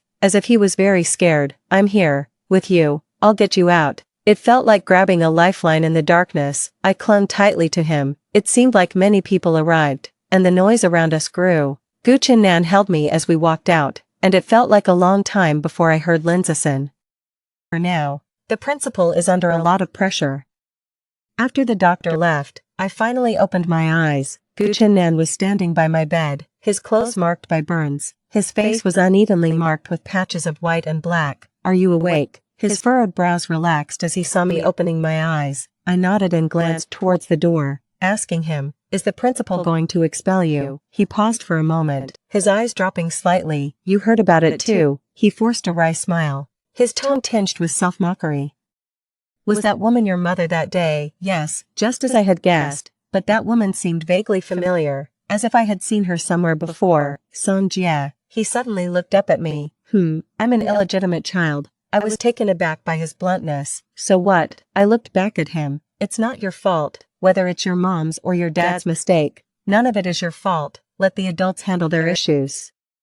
You just focus on growing up and strive to become an adult who doesn't make mistakes. I wasn't sure if it was the brightness of the infirmary's lights, but Gu Chennan's eyes seemed particularly luminous. He reached out and ruffled my hair. Okay, the major fire in the laboratory, along with Gu Chennan's background, had become a hot topic at school. What escalated this buzz was the appearance of Gu Chennan's strikingly beautiful mother at the school. I'm not sure what she said to the principal, but he looked strained as he led her into his office, yet he was all smiles when he escorted her out. After leaving the principal's office, she didn't leave the school but stood outside our classroom for a long time. I sighed as I looked at the empty space where Gu Chennan usually sat. She probably wouldn't see him today. Unexpectedly, she stopped me on the way home from school. Sonjia, she waved at me with a smile. I hesitated for a moment but walked towards her. Auntie, she gave me a smile that curved her eyes. In this, Gu Chennan did resemble her. You've grown so much. I hadn't expected such a start. You were only this tall back then. She gestured in the air. You were about 6 years old, and now you've grown into a young lady. She went on talking by herself, based on her words. I tried hard to recall my 6-year-old self. It seemed like a distant memory, but I managed to catch a glimpse of a clue. Auntie Gu, I tentatively called out. She smiled and patted my head, confirming it. The year I was 6, a mother and son moved next door, but they stayed for less than half a year. I had long forgotten them in the river of memories. Turns out, that mother and son were Gu Chennan and his mother. Tell Chennan not to worry about the school matter. I've already taken care of it. Perhaps this was her real reason for approaching me. I nodded. Why don't you tell him yourself? She paused. Hasn't Chennan told you? She touched her belly. I'm married now, and Chennan hasn't wanted to have anything to do with me for years. The identity of an illegitimate child, a mother remarried and pregnant. How could Gu Chennan still manage to appear so vibrant, seemingly thriving on the surface? Gu Chennan. I found him in a park not far from my home, where I hadn't seen him for days.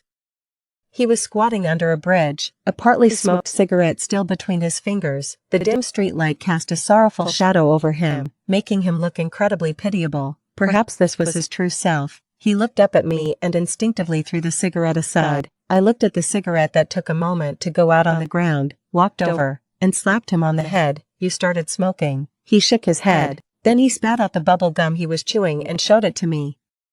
What are you doing here? He shifted to the side, making room for me. I crouched down next to him. Is this place only for you to come? He started to laugh. His laughter was truly beautiful, like a meteor streaking across the night sky. Gu Chennan, why don't you come to school? He casually picked up a stone and threw it into the river. Anyway, there aren't many days left to attend. Your mom came to school today. His stone-throwing hand paused midair. She spoke with the principal.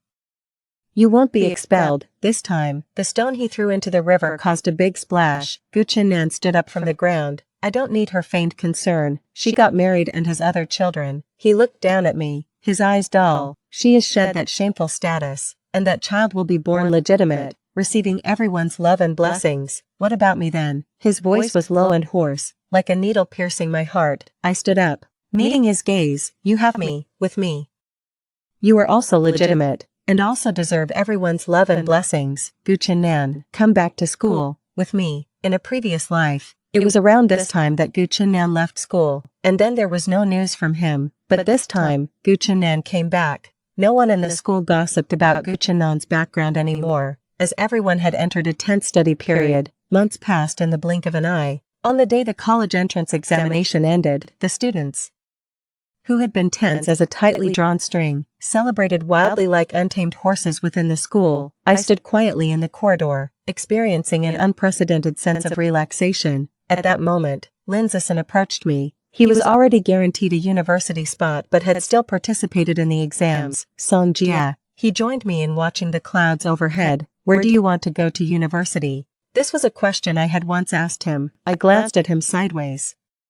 Since I stopped liking him, I realized he was just ordinary. Love really is a bizarre filter. I'll go to a university in a city I like, I answered with a smile, but definitely not in City B. He was taken aback. Sonjia. He looked down at me. I gave up my guaranteed spot. That truly surprised me. This lifetime, he seemed like a completely different person. If you want to go to City S, I'm willing to follow you there. He said earnestly. I like you. Be my girlfriend. I frowned, feeling slightly nauseous. The tables had turned, but now it was his turn. Yet, I wasn't too happy. Just then, Gu Chennan waved at me from downstairs. My frown turned into a smile, and I waved back at him. As I was about to turn and go downstairs, I said to Lindsayson, with your grades, you can still go to City B even without the guarantee. Lindsayson, I don't like you, I said earnestly, word by word. I didn't like you before, I don't like you now, and I won't like you in the future.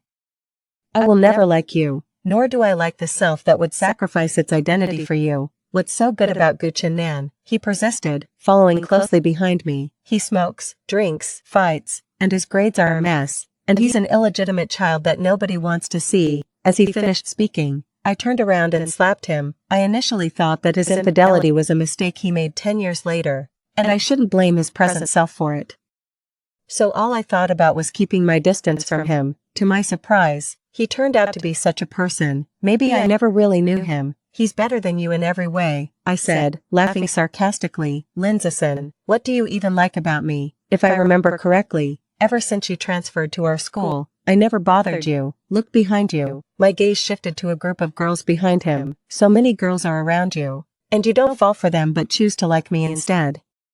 Are you just being masochistic, or perhaps, you're so used to being on a pedestal that you enjoy conquering a woman like me who isn't swayed by you? I looked at him coldly. If I were like those girls behind you, would you still like me? No, he probably never expected a girl to say such things to him. Frozen in place, he didn't move. At that moment, a girl from behind him couldn't stand it anymore and stepped forward, but before she could say anything, Guchin Nan grabbed my hand from behind and ran downstairs. That day, Guchin Nan and I ran for a long time. The wind blew past us, lifting my hair. Guchin Nan smiled. Look, even the wind says you're free. I was free. At the graduation party, Lindsayson didn't show up. The girls who liked Lindsayson looked at me as if they wanted to devour me, but with Guchin Nan sitting next to me, none dared to approach. I ate the fruit platter in the KTV, smiling at Guchin Nan. You're like my bodyguard now.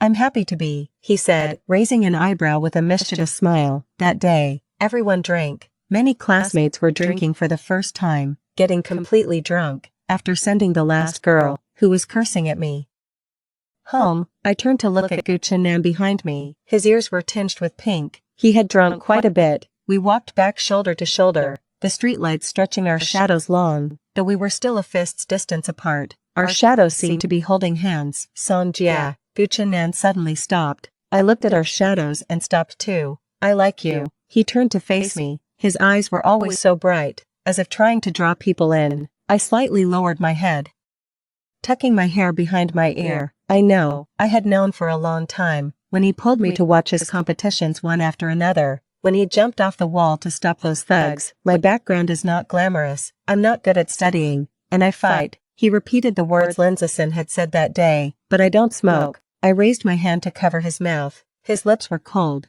and they moved slightly in the palm of my hand. Ticklish. Palm ticklish, heart ticklish. Your background is not your fault, I patiently responded. Not everyone needs to be a good student. You excel in swimming and always come first. You fight but never unjustly, and you can protect me. You are so good. I blinked, tilting my head to look at him. I like you too. He was stunned. His eyes brightened again, as if scattering all the stars in the sky into them. Really, really. After that, we stopped talking. I walked back to the entrance of the apartment complex with my face burning red. At the entrance, as I was about to say goodbye, Guchin Nan suddenly asked, "Do you want to try some bubble gum?" I was taken aback for a moment. "It's very sweet," he assured me confidently. I nodded blankly and reached out my hand. Instead, he popped a piece of bubble gum into his mouth and blew a bubble. Just as I was wondering what he was up to, he bent down slightly and touched the bubble to my lips. My mind went blank, and my tongue instinctively licked my lips. With a pop, the bubble burst, and I came back to my senses. "Is it sweet?" Guchin Nan asked with a smile. In that instant, my face flushed with heat as blood rushed to my head. I stomped my foot and turned to run away. "Not sweet at all," I lied. "Both Guchin Nan and I went to S City. He was exceptionally admitted to our school because of his outstanding swimming achievements. In S City, all those rumors and gossip were gone.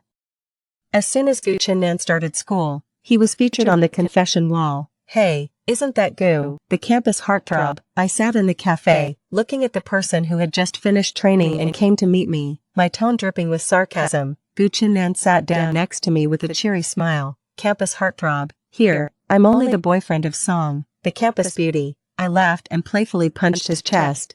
taking the opportunity to feel his increasingly firm muscles. Every time this happened, it felt like a dream. This was technically my second time in college, but it felt like this was how college was supposed to be: endless competitions, countless awards, and a boyfriend who treated me well, not just waiting every day outside the boys' dormitory. Time passed beautifully and warmly. In the blink of an eye, 10 years had passed. It was September 8th again, the day I turned 27. I stared at the calendar on the wall, lost in thought. It's been 10 years. Gucci Nan hugged me from behind, also looking at the calendar. Yeah, 10 years ago today, I became your desk mate. Yes, I smiled and turned around to hug him. Hurry up and get ready, or we'll be late. Today was his last race before retirement. It was important. Originally, he didn't want to participate and wanted to stay home with me. I insisted that he participate, not wanting him to have any regrets about this. After seeing him off, I curled up on the sofa again. After a while, the high school group chat suddenly started talking, saying that Lindsayson was getting married. Then someone posted a photo. It was a photo of Lindsayson and a woman. Unlike the photo I received 10 years ago, this woman was dressed properly, and her eyes bore a slight resemblance to mine. Bakur messaged me privately. Lindsayson really has deep feelings for you. Don't, I can't bear that, I replied with a laugh. The high school group chat continued lively. While I stared at the photo of Lindsayson and that woman on my screen, everything was different, yet it seemed to be slowly overlapping. I drifted off to sleep again amid the blur. The nightmare that I hadn't had in a long time came back. I was still helplessly crouched on the balcony, but this time I opened Gucci Nan's chat. Just as I was about to type, I suddenly stopped. I exited the chat interface and dialed Gucci Nan's number. Gucci Nan, who was participating in the competition, answered the phone, his voice anxious yet tender. Don't be afraid, I'm here for you. All my fears instantly vanished. I woke up to the sound of my phone ringing. Subsequently, I heard Gucci Nan's voice. Whatever, I'm retiring anyway. Just say I lack sportsmanship. I struggled to wake up, and as I opened my eyes, I saw Gucci Nan standing in front of the floor-to-ceiling window. An unprecedented sense of security overwhelmed me. My nose tingled, and tears began to fall. Why did you come back? I asked him hoarsely. He ended his phone call and turned to look at me, his expression obscured by the backlight. All I knew was that he was as warm as the sunshine. He smiled and asked me, "There's still soup simmering in the pot, and you fell asleep. What would you do without me?" End of the main text. Gucci Nan's side story. When I saw the news about the big fire, I had just finished a meeting. Mr. Gu, you have another meeting this afternoon. I loosened my tie and ran outside, my assistant trailing behind me. Cancel them, cancel everything. I drove, running through countless red lights until I reached the destination. The building was surrounded by people, but Lindsayson was nowhere to be seen. His house was on fire, yet he hadn't returned. Over there, someone pointed to a balcony on a high floor. That's the lady of the house, Song Jia. Ignoring the police's attempts to stop me, I rushed in. The elevators were out of service due to the fire. I climbed the stairs floor by floor, my heart growing colder with each step. The fire was really big. In the end, I collapsed outside the door. If I had another chance, I would never hesitate or let her be with someone else. Perhaps even the heavens took pity on me. When I woke up, I found myself back 10 years ago. Gucci Nan, switch places, and sit next to Song Jia, the teacher said, and I couldn't have been happier. I began to deliberately get close to Song Jia. The rumors that she liked me were spread by me. Even if at first she wanted to use me to play hard to get with Lindsayson, it didn't matter. As long as she stayed by my side, and I could protect her at all times, I no longer quietly followed her. Every morning, I woke up very early, took a long detour to her neighborhood to wait for her, and then we went to school and came home together. Whenever Lindsayson tried to approach her, I would appear right on time. I made sure to coincidentally pass by any place she appeared. Even if she said she didn't like me, what did it matter? She would eventually like me. Everything was moving in a positive direction, until that day, when my mother, whom I hadn't seen in many years, appeared. Suddenly, I remembered that unbearable past. Suddenly, I realized the identity I couldn't share with others, no matter how much I changed.